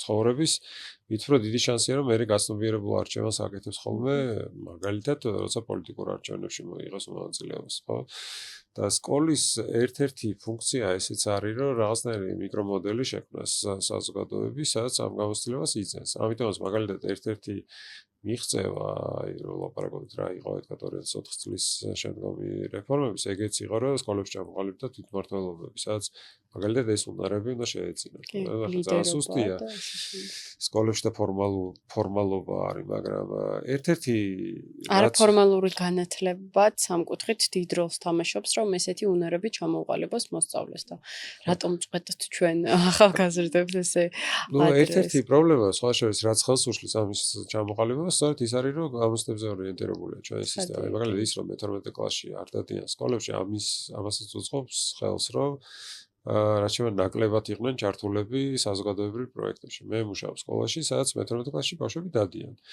მე-12 კლასში ეს არის გივი ზალდასტანიშვილის სახელობის ამერიკული აკადემია და მაგალითად მე-12 კლასში აქვს შემოჯამებელი პროექტები, სადაც ბავშვებმა უნდა იმუშაონ არასაგნობრივი პროექტებზე, არამედ ისეთ პროექტზე, რაც მათთვის არის საინტერესო, მაგრამ რომელსაც საზოგადოებრივი ღირებულება აქვს და რა ვიცი, აი მე მგონია რომ ესეთ პროექტებზე მუშაობის დროს ისინი ბევრად მეც და ღირებულს იძენენ, ვიდრე უბრალოდ რაღაც პრეზენტაცია როგორ გასაკეთებია საკონტროლო როგორ დასწერი და ასე შემდეგ. ან გამოცდისთვის მზადება, რომლის ცოდნაც არ გაყვება გამოცდის შემდეგ და უბრალოდ ტესტზე ორიენტირებული. ხო, აი რომ ახსნა რა ტიპის პროექტებზე მუშაობენ, მაგალითად ბავშვები მუშაობენ ზოგმა და შეიმუშავა სახელმწიფო სხვა ბავშვებისთვის, მაგალითად მათემატიკა რო ისწავლოს უკეთესად, ვთქვათ, მე-13 კლასში. ვიღაცებმა შეიმუშავეს კურორტის ბიზნეს გეგმა, რაღაც ახალი კურორტის განვითარება რაჭაში. ვიღაცებმა შექმნეს ბიზნეს გეგმა იმისთვის, რომ მაგალითად თბილისში საქართველოში ელექტრომობილების დატენვა იყოს უფრო მარტივი სახლიდან გაუსვლელად. ანუ ვიღაცებმა იმუშავეს. ანუ რეალურ ცხოვრების სიტუაციებზე მორგებული პროექტები და არა რაღაც კონკრეტულ საკითხებზე. იქ აერთიანებს სხვადასხვა ცოდნას და უბრალოდ ეგრე ხდებიან მოხალხეები. ბევრი უნარი გიმუშავდება მაგ დროს და ძალიან მაგარი არის კი.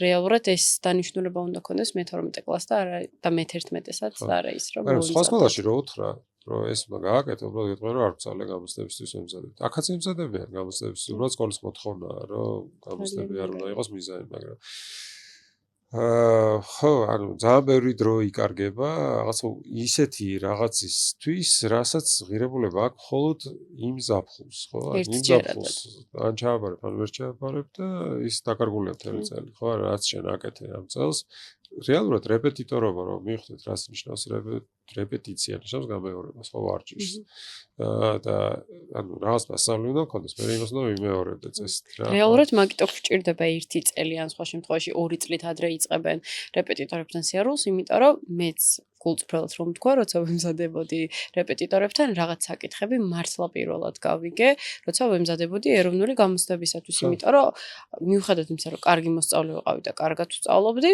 მართლა არ მახსენდებოდა აი როდის ვისწავლე ეს კონკრეტული საკითხები იმიტომ რომ არ გაძლევს სკოლა ამ შესაბამის განათლებას, რასაც მე ითხოვენ ეროვნულ გამოცდებს. არ არის ეგრე. მე ყოველთვის ეცი რაღაცა მას იმიტომ რომ მოგცეს, მაინც მოგიწევს რეპეტიტორთან მისვლა, იმიტომ რომ მისაღები გამოცდებზე გეკითხებიან მაგალითად მე-9 კლასის საკითხებს რა და ხო მე-9 კლასის საკითხები რანაირად გახსოვდება მე-12 კლასში უბრალოდ შეუძლებელია ანუ მაშინ ნუ მართლა რაღაც ფენომენალური ვეხსიერება უნდა კონდეს და ყველაფრის გახსენება შეგეძლოს რატო გეკითხებიან ახლა მე-9 კლასის ამბებს იმიტომ რომ თვითონ ტესტის საჭიროებიდან გამომდინარე მათ ჭირდებათ მარტივი საკითხები შედარებით უფრო რთული და ძალიან რთული საკითხები იმისთვის რომ განასხვავონ ის ახალგაზრდა რომელიც დიფერენცირება ყველა საკითხზე შეუძლია სწორი პასუხი გასცეს იმისგან ვისაც მხოლოდ ნაწილზე აქვს პასუხი და მარტივი კითხების საფონელად უფრო მარტივი არის წახვიდე წარსულში ხო და მე-9 კლასის მასალიდან აიღო იმიტომ რომ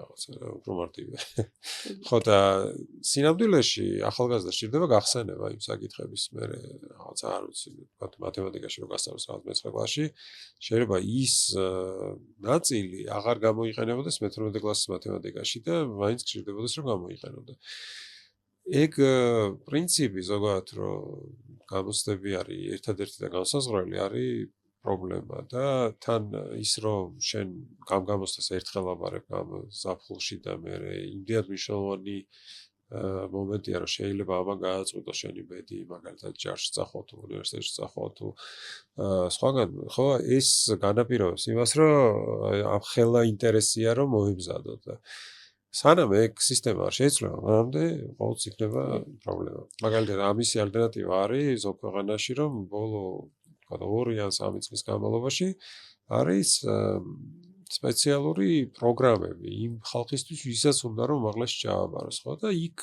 საგნებში აბარებ გამოცდებს. ანუ სხვას კი არა ეჯიბრები შენ ამ გამოცდებზე, არამედ ეჯიბრები საკუთარ თავს და პროგრამას, ხო? მაგალითად, უნდა ისწავლო ისტორიაში რაღაც საკითხები და ამ ისტორიის საკითხებთან დაკავშირებულ ტესტს ან ჩააბარებ, ან ვერად. და ჩვენ მისაღებ გამოცდებზე ან აჯობებს, სხვას ან ვერად, მაგრამ არასდროს არ იცი აჯობებ თუ არა. იმ სხვას იმ დროს სხვა რამდენად კარგად არის მომზადებული შენ ხო არასდროს არ გეწოდება. ამიტომ ვცდილობ რომ მთელი ეს დრო რესურსი ჩავდოთ რეპეტიტორებთან მომზადებაში. ისევ ფსიქოემოციურ ფაქტორებს რო დავბრუნდეთ, ძალიან საინტერესო კვლევას გავეცანი და მინდა რომ გაგიზიაროთ თქვენც რომ ზოგადად როდესაც მოსწავლე უფრო მალე ტოვებს სკოლას, იქნება ეს მე-11, მე-10 თუ მე-9 კლასიდან, უფრო მეტად მიდრეკილი არის კვლევების მიხედვით კრიმინალისკენ, დანაშაულის სტატისტიკაც უფრო მაღალი არის ასოციალურობისკენ და ევროპის ქვეყნებში, სადაც 13 წლიანი ან 12 წლიანი სწავლება არის, მაგალითად ბელგიაში არის 13 წლიანი სწავლება და ყოველ დამატებით წელს უყურებენ როგორც შესაძლებლობას, რათა გამოერკვიოს შენ თავში უფრო მეტი აკადემიური რაღაცა ცოდნა კი არ მიიღო, გამოერკვიოს შენ თავში გადაწყვეტილება მიიღო, ნამდვილად არის ეს შენი გზა თუ არა, მე ძალიან მომწონს ასევე ამერიკული კულტურა, ეგრეთ წოდებული gap year-ი, როდესაც 1 წელი იღებ რაღაც ესე შვებულებას და ფიქრობ, რამდენად გიღირს ეს ყველაფერი და რა გადაწყვეტილების მიღება გინდა. და ასევე ეკონომიკური ფაქტორიც არის მან, რომ ესეთი კვლევა არსებობს, შვედეთმა ჩაატარა, რომ ყოველი დამატებითი წელი, რასაც ატარებ სასწავლო დაწესებულებაში, 10-15%-ით ზრდის სამომავლოდ შენ შემოსავალს. ამასთან დაკავშირებით რა შეგიძლიათ რომ გითხრათ? ხო, ჩვენთან მსგავს კვლევა არ არის ჩატარებული, მაგრამ არის კვლევა, რომელიც აჩვენებს, რომ ყოველი საფეხური გიმატებს შანსს დასაქმების. ანუ შეიძლება ჩვენთან დიდი განსხვავება არ იყოს შემოსავლებს შორის, მათ შორის, ვინც ბაკალავრიატს ამთავრებს და ვინც მაგისტრატურას ამთავრებს, მაგრამ დასაქმების შანსებს ზრდის და ამიტომაც აბარებს ბევრი ამერიკი დამატებით მაგისტრატურაში და ხა რატო არ ზრდის ეს ყოველი წელი ჩვენთან ისე როგორც შემოსავალს ისე როგორც სხვაგან აქ პრობლემა არის უბრალოდ იმაში რომ დასაქმების ბაზარი არის ჩვენთან ბევრად უფრო სუსტი. ან იმ თვალსაზრისით რომ თითოეულ ვაკანსიაზე ძალიან ბევრი ადამიანი მოდის და შეუძლიათ რომ შეარჩიონ კონკურენცია ძალიან დიდი არის. ხო, მოთხოვნა დასაქმებაზე ბევრად უფრო მაღალია ვიდრე მიწოდება და ну რაღაც სფეროებში, რაღაცებში პირიქით არის, რომ მიწოდება ნაკლებია, თქვა რაღაც ტიპის სპეციალობებზე ხალხს ვერ იპოვი და შავ სამუშაოზე ბევრად მეტი ადამიანი შეიძლება იპოვოთ. მაგრამ ანუ ეს ეკონომიკურადაც მეტწილად დაარტყამს ჩვენ ეკონომიკას ეს გადაწყვეტილება. სხვა სექტორზე სხვა შეიძლება მართლა შავი სამუშაო ჭირდებოდეს, შეიძლება მოიცადოთ მოიმატოს დასაქმების ინტერესის მქონეებმა, მაგრამ გარდა იმისა, რომ მიდიან კრიმინალში, ძალიან ადვილად манипуლირებადები არიან ადამიანები, რომლებსაც განათლება არ ყოფნით, ხო? მოწყვლადი ჯგუფი იქნება. ხო, დღეს პრობლემა არის მაგალითად მასობრივი კომუნიკაციის საშუალებების ეს რაღაცა ცვლილება, ხო? რომ თუ შენ ასე ვთქვათ, ძალიან ბევრი ყალბი ინფორმაციას ეცნობი ყოველდღიურად და გამკლავების უნარები არ ყოფნის. მაშინ დიდი ალბათობით გჯერა რაღაც ღაბრების რა, რაღაცა ისინი რეპტილიები მართავენ რაღაცებს და თან AI-ის ეპოქაში ეგ უფრო რთული გახდა. ვერაფერი უბრალოდ რას უნდა დავჯერ, რას არის საკმარისი. ციფრული განათლება მაგ კუთხით ძალიან მნიშვნელოვანია. ხო, ანუ მედია ციგნიერება მნიშვნელოვანი, რაღაცა კრიტიკული აზროვნება მნიშვნელოვანი რომ მიხვდე, რას დავაზობენ, რას არა და ამიტომაც ეს განათლება არ არის მართლა მხოლოდ კვალიფიკაციის შეძენისთვის, არამედ არის შეიძლება რომ იყო წარმატებული, აქტიური და პასუხისმგებლიანი მოქალაქე და და განათლება არ არის მხოლოდ დასაქმებისათვის. არა, და აი მაგალითად ამერიკაში სავალდებულო განათლების შემოღების დროს ხო, რაღაცა 200 რაღაცა წლის წინ, სწორედ ამაზე იყო შეიძლება რომ განათლება იმისთვის არის საჭირო, რომ დემოკრატია არსებობდეს, იმიტომ რომ დემოკრატიაში საჭირო რომ გაეცნო პროგრამას ხო, ანუ რაღაცა პარტიებს შორის უნდა იყოს შეჯიბრი, ჩვენთან არ ვიცი რამდენი არის, მაგრამ პარტიებს უნდა ქონდეთ განსხვავებული პროგრამები და უნდა შეგეძლოს რომ გაეცნო, იმისთვის რომ გაეცნო, ხა იმ დროში უნდა შეგძლოს წაკითხვა რა, ხა ესე ვერ ჩამოვიდნენ ყველა სოფელს და ყველა ეს დასახლებას პარტიების წარმოადგენს ყურში ვერ გეტყოდნენ ხო ჩვენ ამას ვაპირებთ და გაზეთში უნდა წაგეკითხა და იმის რომ წაგეკითხა წერა-კითხვა უნდა გწოდო და ხო და დემოკრატიისთვის აუცილებელია რომ განათლებული საზოგადოება არსებობდეს რომელიც ინფორმირებულ გადაწყვეტილებას იღებს თუ არა და მაშინ მოგწევენ 5 ლარს და მიცემ ხმას ვიღაცას იმიტომ რომ თან ეს 5 ლარი შენი დასაქმების წვერვალი თუ ანუ 5 ლარი ბირობით არის ეს 300 ლარი შეიძლება იყოს და შენ თუ ხედავ რომ განათლება არ მოგცეს ხედავ რა ანუ შენ თუ არ მოგცეს განათლება იმისთვის რომ ბევრად მეტი შემოსავალი ქონდეს და მე ადვილად ხდები დამოკიდებული რომელიღაც პარტიაზე რომელიც ან წაგართმევს ამ პოსტს ან მოგცემს მაშინ ცხადია რომ შეიძლება ამ გადაწყვეტილებების უკან ესეთი გეგმაც ივარაუდო მაგრამ რაღაც ხა ეგ სპეკულაცია მაგრამ რეალურად ამას შეიძლება შეუწყოს ხელი რაც ნაკლებად განათლებული ადამიანია უფრო მარტივად სამართავიც არის და მაგალითად ძალიან მარტივია რომ ჩაითრიო რაღაცაში რა მაგალითად პროპაგანდის მსხვერპლი გახდეს ხო ასოციალურობა მარტო იმას კი არ გულისხმობს რომ რაღაც სხვასთან ურთიერთობა შეგიძლია არამედ მაგალითად ქცევებია ხო ასოციალური რომელიც ჯანმრთელობის დაზიანებას იწვევს და მენტალური ჯანმრთელობის პრობლემები კი მენტალური პრობლემები არასწორი კვება არაჯანსაღი ცხოვრების წესი და ასე შემდეგ და მე ეს გაუნათლებლობა რომელიც ამას იწვევს მე ეს ეკონომიკურად იწვევს ხარჯებს დანარჩენი საზოგადოებისთვის რომლის ანაზღაურება უწევს იმ ხალხს ვისაც აქვს განათლება და ვინც მუშაობს და ვინც დოლაც და ასე შემდეგ გადასახადების განახდა ხო იმიტომ რომ შენ ხო იმას ხარ დაუშვებ რომ კუჩაში მოკვდეს ადამიანი იმის გამო რომ რაღაცა არ ვიცი არასწორად იკვებებოდა თავის დროზე ან არასწორად ასე დაიზიანა საკუთარი ჯანმრთელობა და საბოლოო ჯამში გიწევს შენ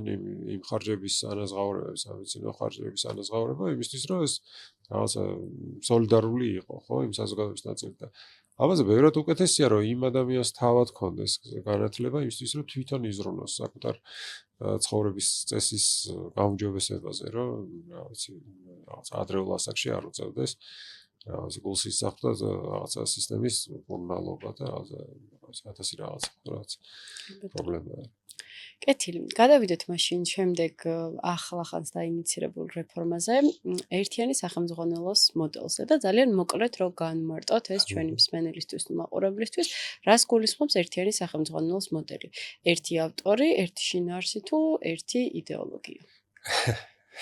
ეგ არის ერთ-ერთი ყველაზე პრობლემური რამ რაც შეგვირდნენ სკოლაში, ესეთი დასაბუთებით. თქვენს რომ ჩვენ 30 წელია ხა რაღაც ალტერნატიული სახელმძღვანელოები გვაქვს, ანუ რამდენიმე სახელმძღვანელო არსებობს თითოეულ საგანში, თითოეულ კლასში, მაგალითად მე-7 კლასის ისტორიის სახელმძღვანელო შეიძლება იყოს რამდენიმე გამომცემლობის ან რამდენიმე ავტორის დაწერილი. და ჩვენო ეხლა ამასო რამდენი წელია ვაკვირდებით და რაღაცა პრობლემები აქვს სახელმძღვანელოსა და ესე იგი იმათ არიციანო კარგად წერაო და ჩვენ დავწერთ ჩვენ თვითონო. ხო, ავტორთა ჯგუფს თვითონ შეარჩევენ. ესეც ჩვენ ვიკირავთ ავტორებს და ჩვენთან დავწერთ სახელმძღვანელოს. ეხლა ეგ რას ნიშნავს? ეგ ნიშნავს იმას, რომ ანუ ზოგმა თქვა, რომ ესო საბჭოებში დაბრუნება, იმიტომ რომ მაშინ მართლა ერთი სახელმძღვანელო იყო, მაგრამ საბჭოებში უკეთესი სიტუაცია იყო, ვიდრე ესენი გვთავაზობენ. იმიტომ რომ საბჭოებში გაუნცელობა წერდა წიგნებს. ანუ სახელმწიფო სამინისტრო არ წერდა, სამინისტრო მაშინაც ამტკიცებდა ამ წიგნებს. ანუ მაშინ უფრო დეცენტრალიზებული იყო სკოლა რეალურად ვიდრე დღეს გამოდის. ანუ გაუნცელობა ესე იგი რომ წარმოგიდგენთ. აი მაგალითად სპორტის სამინისტრო რა თქოს რომ ქართველი კალათბურთელები ცოტა თამაშობენ და ჩვენთან შევკრებთ ახლა გუნდს და ჩვენთან გავიმარჯვებთ ყველა ჩემპიონატში. იმიტომ რომ აგერ ამდენი წელია ვაკვირდებით და ვერაფერს ვერ იგებენ და ჩვენ მოვიგებთ. ხო უაზრობა იქნება. ეხლა სამინისტროს გუნდი არსებობდეს რა, იმიტომ რომ სამინისტროს გუნდი ნიშნავს პოლიტიკურ რაღაც ანუ იდეოლოგიური მართვის საშუალება არის ჩვეულებრივად სახელმძღვანელოები ხო, მათთვის. ანუ ეს გახდება. მაგრამ თვითონ სახელმძღვანელოს ეხლა აი მათემატიკის სახელმძღვანელოს შეება ბევრი იდეოლოგია მოერთ ჭააგო, ხო? მაგრამ თვითონ იდეა რომ მე უკეთ ვიცი ბიუროკრატმა და პოლიტიკოსმა უკეთ ვიცი წიგნის წერა ვიდრე გამოცდილება მიცის არის უაზრობა. იმიტომ რომ ეს გამოცდილებები წლები, აწლეულებია სწავლობენ იმას რაც ეხლა უნდა ისწავლოს რამდენიმე თვეში ბიუროკრატმა. ანუ ბიუროკრატს შეიძლება ეგონოს და ეგეთი სარსევას ფენომენი რაც ნაკლები იცი, მით რომ მეტი გონია რომ იცი და ეგ პრობლემა ჩვენ ბიუროკრატებს წოდნა არ ყოფნის იმისთვის რომ მიხვდეს რომ წოდნა არ ყოფნის. ხო და წარმოიდგინეთ რომ ეხლა ვიღაცა სამინისტროს დეპარტამენტში უნდა გახდეს გამომცემელი და როგორც გამომცემლობას ყავს რედაქტორი, მან უნდა დაიქირაოს ავტორები, უნდა დაიქირაოს დიზაინერი, უნდა დაიქირაოს მარკეტინგის სპეციალისტი, უნდა დაიქირაოს საავტორო უფლებების სპეციალისტი, ანუ მთელი ის გუნდი რაც ყავს გამომცემლობას იმისთვის რომ წიგნი შეიქმნას. მე უნდა დაითანხმოს თან ეს ავტორები რომ მათ მოუნდეთ რომ ითანამშრომლონ სახელმწიფო ბიუროკრატიასთან, რაც კიდე ცალკე საკითხია რა, იმიტომ რომ ამ ავტორებს ვინც აქამდე წერდა სახელმწიფოს უკვე რაღაცა ურთიერთობები ჩამოყალიბებული აქვს გამომცემლებთან და შენ ახლა ეუბნები რომ იმას თავი დაანებე, იმასთან აღარ ითანამშრომლო, მოდი და ჩვენთან ითანამშრომლო. და აი ესეთ პირობებში უნდა შეიქმნას სახელმწიფო, რომლის შემფასებელი აღარ იარსებობს. შექმნელი იქნება სახელმწიფო. ეხლა არის სიტუაცია ესე რომ ერთი ქმნის, მეორე აფასებს. სახელმწიფო აძლევს კრიტერიუმს. რომელიც ქმნის და რომელიც აფასებს იქნება ერთი იგივე ადამიანი. ანუ თავის თავზე ხო არ ეთქოს ცუდი გავაკეთეთ და არ არის ამის შეტანა. ხო, ეგეთი უაზრობა შეიმუშავოს. და აქამდე წარმოიდგინეთ გამომცემლობა ქმნიდა, სახელმწიფო აფასებდა და კიდე არსებობდა შემფასებელი, მასწავლებელი. ამ მასწავლებას რო ეთქვა რომ ეს წიგნი არ მომწონს, შედარებით უსაფრთხო იყო, იმიტომ რომ ალტერნატივაც იყო და სახელმწიფო ეუბნებოდა თუ ეს არ მოგწონს, მაშინ რატო აირჩიე, სხვა აირჩი. მეორე იყო რომ სახელმწიფო ეუბნებოდა გამომცემლობას, რომ აი რაღაცები იპოვეს შეცდომები მასწავლებლად, კარგი იქნება რომ გამოასწორო. ეხლა მასწავლებელმა უნდა უსაყვეტუროს სახელმწიფოს, რომელზეც არის დამოკიდებული და რომელსაც შეიძლება დასაჯოს ის ამ აზრის გამოთქმისთვის. და ანუ მთელი ეს რაღაცა პოლიტიკური სისტემა ყალიბდება, ეხლა სახელმძღვანელოების ახალი სისტემა სახელმძღვანელოების მართვის მიმართულებით, რაც გულისხმობს იმას, რომ შინაარს რასაც უნდათ იმას ჭადებენ. ამის გამპროტესტებელი სკოლებში არავინ აღარ იქნება, იმიტომ რომ შეიძლება დასაჯონ ეს მასწავლებელი აზრის გამოთქმისთვის და ალტერნატივაც აღარ იარსებობს. ეხლა ეს ალტერნატივები რატო არის კარგი? მრავალფეროვანი რესურსი ზოგადად სწავლების ხარისხის ზრდის ერთ-ერთი მაჩვენებელია. როგორ ზრდის, ხო? ეს რომ თქვათ ერთი მხრივ ზრდის იმითი, რომ ალტერნატიული მეთოდებს ეფუძნება ეს სახელმწიფოები, ხო? აი მაგალითად კითხვის სწავლებისთვის რაღაცა მე რო სწავლობდი, არსებობდა მხოლოდ გოგებაშვილის დედაენი. ხო, გოგებაშვილის დედაენი ჯერ სწავლობ ასოებს, მე ამ ასოებს ადგენ სიტყვებს, ხო? მაგრამ არსებობს ალტერნატიული მეთოდიც. როდესაც ჯერ სიტყვებს სწავლობ, სინთეზური, ბევრი მეთოდია. რაღაცა სწავლობ ჯერ ხვდები სიტყვის მნიშვნელობას და მე იქიდან სწავლობ რაღაც რა ბგერებისგან არის შედგენილი ეს სიტყვა და მე რა ასოები ასახავს ამ ბგერებს, ხო? რაც თქვით რომ ხა შეიძლება იყოს რაღაცა სინთეზური, რომლისგან ჯერ ვადგენთ ასოებისგან სიტყვებს და იყოს ანალიზური, როცა ვშლით სიტყვებს და შეიძლება იყოს კომბინაცია. კი, ეს ანუ მასწავლებელს აძლევს ოპერირების საშუალებას, რომ მოსწავლეს მოარგოს, იმიტომ რომ გარდა იდეოლოგიური რაღაც საფრთხებისა, არსებობს ინდივიდუალური სწავლების საფრთხებიც. პირობითად მე კლასში მყავს სპეციალური საჭიროების მოსწავლეები და ჩემი სახელმძღვანელო ამჟამად რაც მაქვს, მაძლევს იმის საშუალებას, რომ ეს კონკრეტული დავალებები მოვარგო შედარებით სუსტ მოსწავლეებსაც და უფრო ძლიერ მოსწავლეებსაც და ერთი სახელმძღვანელო რამდენად შეძლებს, რომ დაძლეული იყოს ეს ინდივიდუალური სწავლების საჭიროებები. ესეც ძალიან დიდი საფრთხეა. ანუ ერთია რომ ვერ შეძლებს და მეორე არის რომ განვითარება არ ხდება, ხო? ანუ ეს ალტერნატივების არსებობა საშუალებას იძლევა, რომ მე სხვა ავტორი დაფიქრდეს, რომ იქნებ სხვანაირად ჯობდა რომ რაღაც გამეკეთებინა. ის უყურებს თავის კონკურენტს, ასე ვთქვათ, და სწავლობს მისგანაც, ხო? იმიტომ რომ მასწავლებელიც მე უყურებს იმას, რომელი უფრო უკეთესად მუშაობს. მე ის ბაზარი რაღაც თავის უკავშირს აძლევს, ხო? მე იმას გამომცემელს, რომ აი ნახე ესეთი უფრო პოპულარულია ესეთი წიგნები. ან თავი დავანებოთ მეთოდის მრავალფეროვნებას, ხო შინაარსის დალაგების მრავალფეროვნებაც არსებობს. მაგალითად, ლიტერატურის სწავლების დროს რატომ უნდა იყოს სტანდარტიზებული თანმიმდევრობა, მაგალითად, გალაქტიონის რომელ ნაწარმოებებს რა თანმიმდევრობით ვისწავლეთ. ხო შეიძლება თემატური არსებობდეს რაღაცა ორგანიზება და არა, მაგალითად, ავტორების მიხედვით არსებობს, ხო? თქვა ნაწარმოებები, რომლებიც რა ვიცი, რაღაც შინაარსის ირგვლივარი ორგანიზება, თქვა რაღაც მეგობრობაზე რაღაცა რა, რომელიღაც კლასში არის რაღაცა ესენი მოთხრობები მეგობრობის შესახებ, ან თქვა რა ვიცი, რაღაც ბუნების შესახებ, ან რაღაც ან ჟანრების მიხედვით შეიძლება იყოს და ორგანიზებული.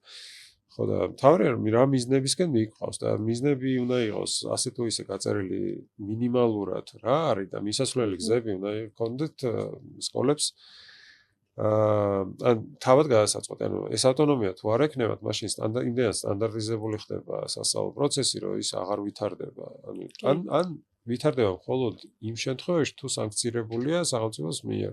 და სახელმწიფოს მიერ სანქცირება ამის ამ განვითარების არის ძალიან ხანგრძლივი პროცესი რა, იმიტომ რომ აი უბრალოდ ეხლა წარმოიდგინეთ სახელმწიფომ გადაწყვიტა, რომ საქართველოს ისტორიის სახელმძღვანელოში უნდა შეიტანოს შარშან აღმოჩენილი რაღაცა, არ ვიცი, ახალი არქეოლოგიური ძეგლი. ახლა როგორ უნდა გადააწყდეს, შეიტანოს თუ არ შეიტანოს და როგორ უნდა აიღოს ეს პასუხისმგებლობა და მე რო არ შეიტანოს, მე როგორ უნდა უპასუხოს ამ კრიტიკას, მე და ასე შემდეგ. ეხლა შეუძლია თქვას, რომ აი მიმართეთ გაუნცელობას და გაუნცელობა გაგცემთ პასუხს და გაუნცელობა იღებს ამ პასუხისმგებლობას. და ეხლა უკვე უნდა აიღოს პოლიტიკოსმა და პოლიტიკოსი რო იღებს ასეთ პასუხისმგებლობას, შეიძლება რაღაც აბსურდამდე მიგიყვანოს, იმიტომ რომ მაგალითად 2 წლის წინ გამოაცხადეს, რომ საქართველოს ისტორია არ ისწავლებოდა საერთოდ ბოლო კლასებში და ჩვენ აღვადგინეთო და ეგ იყო ტყუილი რა, ჩვეულებრივ ტყუილი იყო, იმიტომ რომ სახელმწიფო ვიდეოს რა ქვია, წიგნების მაღაზიის თაროებზე, რომელზეც ეწერა საქართველოს ისტორია. ანუ არა კომპეტენტური პირები საუბრობენ რეალურად იმ თემებზე, კომპეტენციის პრობლემა არ იყო, უბრალოდ პოპულიზმი იყო რა და ამ პოპულიზმის გამო შეიძლება სახელმწიფოში იცვლებოდეს რაღაცები იქიდან გამომდინარე, მაგალითად არჩევნების წელს შეიძლება სახელმწიფო შინაარსი იმიტომ შეცვალა, რომ არჩევნები მოიგონ და შეიძლება ახლა ბავშვების განათლება დამოკიდებული იყოს იმაზე. იდეოლოგიური იარაღი გახდება და რაღაცნაირად აი ამ რეფორმებს რო ვეცნობოდი, გამახსენდა აი Pink Floyd-ის ცნობილი სიმღერა Another Brick in the Wall და აი თითქოს რაღაცა სახელმწიფო მართლაც ცდილობს, რომ აი სკოლა ქარხანა შექმნას, რომ აი ერთ ყალიბში ჩამოსხმული მოსწავლეები მივიღოთ და რეალურად არ გვინდა ესეთი განათლება. ხო, ნუ სახელმწიფოების ანუ რისკი არის ეგ, რომ იდეოლოგიურადაც იქნება დაშტამპული, ხო? ანუ მხოლოდ ოფიციალური ვერსიები იქნება იმ საგნების, მხოლოდ სახელმწიფო ვერსიები და ვერავის ვერ მოვიდავებით თან. პრობლემაც ეგ არის მას. სახელმწიფოს უნდა ვედავოთ მაშინ, ანუ მე უნდა რაღაცა ვიმშელოთ იმაზე, სახელმწიფოს შინაარსის გამო გადავირჩიოთ თუ არა იმას და თვითონაც არ უნდა უნდოდეთ, ხო, ანუ ამ პასუხისმგებლობის აღება. ჯერტი ვერ გააკეთებენ ამ სახელმწიფოს. ესე მარტივი არ არის. ანუ ჩვენ საბჭოთა კავშირის დროსაც კი ვქნიდით მხოლოდ ნაწილს სახელმწიფოს. საქართველოში იქნებოდა მხოლოდ საქართველოს ისტორიის და საქართველოს ენის და ლიტერატურის და საქართველოს გეოგრაფია საერთოდ იყო თუ არ იყო, არც მახსოვს, მაგრამ მხოლოდ ამ საგნების სახელმწიფოები იქნებოდა. ან სხვა სახელმწიფოების გამოცემის გამოცდილება არ ქონდა. ამიტომაც მოუნდა მაგალითად უამრავი წელი საბუნებისმეტყველო მეცნიერებების სახელმწიფოების შექმნის სწავლას, მათემატიკის სწავლას. ხო და თან არსებობს სხვა გამოცდილებები, მაგალითად, ხო შეიძლება რომელიღაც გამოცდილება დღეს თარგმნოს და არსებობს ეგეთი სახელმწიფოების მაგალითად მათემატიკაში, რომელიც არის თარგმნილი და რატომ უნდა იყოს მაინდა-მაინც ამ რაღაცა დეპარტამენტის თანამშრომლების დაწერილი სახელმწიფო სკოლაში. თან არ დაგვაუწყეს, რომ აქაც როგორც აი მე-12 კლასის შემთხვევაში საშუალებას მიცემენ კერძო სკოლებს, რომ კონდეთ სხვა სახელმწიფოები. ხო, აქაც სოციალური სეგრეგაცია და დისკრიმინაცია კი. ეხლა თან ყველა ამ რეფორმაში ძალიან საინტერესო არის ის, რომ 1 წლის წინ სრულიად სხვა დასაბუთებით, სრულიად საპირისპირო გადაწყვეტილებებს იღებენ. მაგალითად, სახელმწიფოებთან დაკავშირებით 1 წლის წინ შემოიღეს ახალი რეგულაცია, რომლითაც სკოლებს მიეცეთ საშუალება, რომ არამხოლოდ გრიფირებული სახელმწიფოებებით ესწავლებინათ, არამედ ნებისმიერი სახელმწიფო. ერთ-ერთი დათქმა იქ ის იყო, რომ თქვენთან უნდა იყიდოთ და მაშინაც ეს კრიტიკა იყო, რომ ვერ შეძლებენ სკოლები იმის ყიდვას და რაღაცა ბარემ ბიუჯეტი ხო ხარჯავ ყოფილი. იმისთვის რომ რიფირებული დაუბეჭ და ბარემ მიეცი ეს პული და თვითონ იყიდის იმ სხვა სახელმწიფოს. და მაშინ დასაბუთება ეგ იყო, რომ მრავალფეროვნება კარგია. დღეს და ერთ ამას წელიწადში აბრუნებ და ამბობ, რომ რა საჭიროა ეს მრავალფეროვნება, მაინც კარგს ვერ ქნია და მოდი დავაბრუნოთ. მე-12 კლასიც იგივე იყო. შარშან ეხლა ნუ შარშან წინ გამოდის. მაგრამ ნუ წელიწად ნახევრის წინ გაზარდეს სავალდებულო ხანგრძლივობა სკოლის 9-დან 10 წლამდე. და დასაბუთება იყო, რომ ახალგაზრდები ადრე ამთავრებენ სკოლას. არ არიან ფსიქოლოგიურად მზადვა, მე ადრეულ გათხოვებას იწვევს, ტრაფიკინგს იწვევს, ადრეულ დასაქმებას იწვევს და რაც შეიძლება გვიან უნდა გავიდნენ სამუშაო ბაზარზე. მეც მახსოვს ეხლა ეს შეაბრუნეს ეს და სტატია და თქვენს რომ ძალიან გვიან ამთავრებენ სკოლას. რაც შეიძლება ადრე უნდა შევიდნენ სამუშაო ბაზარზე და რა თქვინა ამდენი სწავლა ხო. ხო შორს ვეძებდი ამ სტატიას ახლა როცა ამ თემას ვამუშავებდი და აღებული არის განათლების სამინისტროს გვერდიდან ლოგიკური მიზეზებიდან 12 კლასის დასაბუთება აიღეს. თუმცა ეხლა გასწავლეთ და მაყურებლებს შეიძლება დააინტერესოთ, არსებობს ინტერნეტის არქივი, რომელიც ინახავს ვებგვერდების ძველ ვერსიებს, ესე რომ ვერ გაიქცევიან მაგას. საინტერესოა. ანუ არის Wayback Machine რო აკრიფონ ინგლისურად. გიპოვით განათლების სამინისტროს ძველ ვერსიას და იქ თუ შეხვალთ, თუნდაც ნახავთ კიდე დასაბუთებები რა არის, ესე რომ წაშლა არ შევლეს. აქედან გავითვალისწინებთ, ძალიან დიდი მადლობა ამ რჩევისთვის. მოდი ახლა გადავიდეთ საკითხზე, ერთ-ერთ კიდევ რეფორმების რაღაც ნაწილზე, მობილური ტელეფონებისა და ფორმების შემოღება სკოლებში. რაღაცნაირად განცდა მქონდა, როდესაც აი ამ რეფორმებს ვეცნობოდი, რომ სახელმწიფოს მიზანი იყო, რომ აი ამ დიდი რაღაცა ბომბების პარალელურად ეს რეფორმები შემოაგდეს, იმიტომ რომ როდესაც სოციალურ ქსელებს ვეცნობოდი, ყველა ძალიან დიდი სიხარულით შეხვდა, რომ აი რა კარგია, რომ მობილური ტელეფონები გაუქმდება და რა კარგია ფორმების შემოღება და ძალიან ბევრი ადამიანი ამას დიდი სიხარულით შეხვდა. ხო არ ცდილობს სახელმწიფო რეალურად ამით დიდი ამბების გადაფაროს, იმიტომ რომ მე რამდენადაც ვიცი, სკოლას თავადაც აქვს იმის ავტონომია, რომ მობილური ტელეფონები გააუქმოს, თუ ფორმები შემოიღოს, იმიტომ რომ შინაგანაც ესეც შეუძლია განსაზღვროს და რატომ გახდა საჭირო რომ ამისთვის რეფორმა დაგვერქმია? აი რა ვიცი. და ეს უფრო გავს იმ რაღაცა პოპულარული თემების რაღაცა მოძიების ინტერესს, ხო რომ თუ იცი რომ პოპულარული იქნება რომ რაღაცა კაცრი და თან მზრუნველი მამის იმიჯი მოირგო, ამას აკეთებ და ეხლა ვიღაც გამოდის და ამას რომ თქვენთან ვერ მოაგვარეთ თქვენი პრობლემები, მაშინ მე მოგიგვართ. თქვენ ვერ აკრძალეთ მობილურები, მე აგიგზავნე. ხო, რეალურად ლოკალურადაც შეიძლებოდა ეს და მართლა რეფორმა რა საჭირო გახდა, ჩემთვის ცოტა გაუგებარი იყო, მაგრამ ნუ ალბათ აქაც პროპაგანდა. მე თვითონ გითხრათ, საერთოდ აკრძალვა არ შეიძლება მობილურების, ანუ შეიძლება გაკვეთილზე იყოს აკრძალული მობილურს, მაგრამ სკოლაში მობილურის აკრძალვა საერთო უაზრობაა, იმიტომ რომ მაგალითად აი ჩვენ სკოლაში ყველაზე კარგად როგორ გამოიყენება მობილურები, მასწავლებლები თხოვენ ბავშვებს რომ გაკვეთილის წინ დააწყონ ერთად, მერე გაკვეთილის დროს შეიძლება უთხროს რომ მოდი ახლა აიღეთ თქვენი მობილურები და გააკეთეთ რაღაც სავარჯიშო რა, მაგალითად რაღაც ხანის აკადემიაში შედით და იქ რაღაც ტესტი გააკეთეთ. რაღაცა და რეალურად ეს არის რესურსი, თან ხელოვნური ინტელექტის ხანაში ძალიან რთული არის და არასწორიც არის რომ ტექნოლოგიები ესე შევზღუდოთ და ხო. აი მე მაგალითად მახსოვს იმაში მასწავლებლის ეროვნული ჯილდოს ჟიურში ვარ და იქ როცა არჩევთ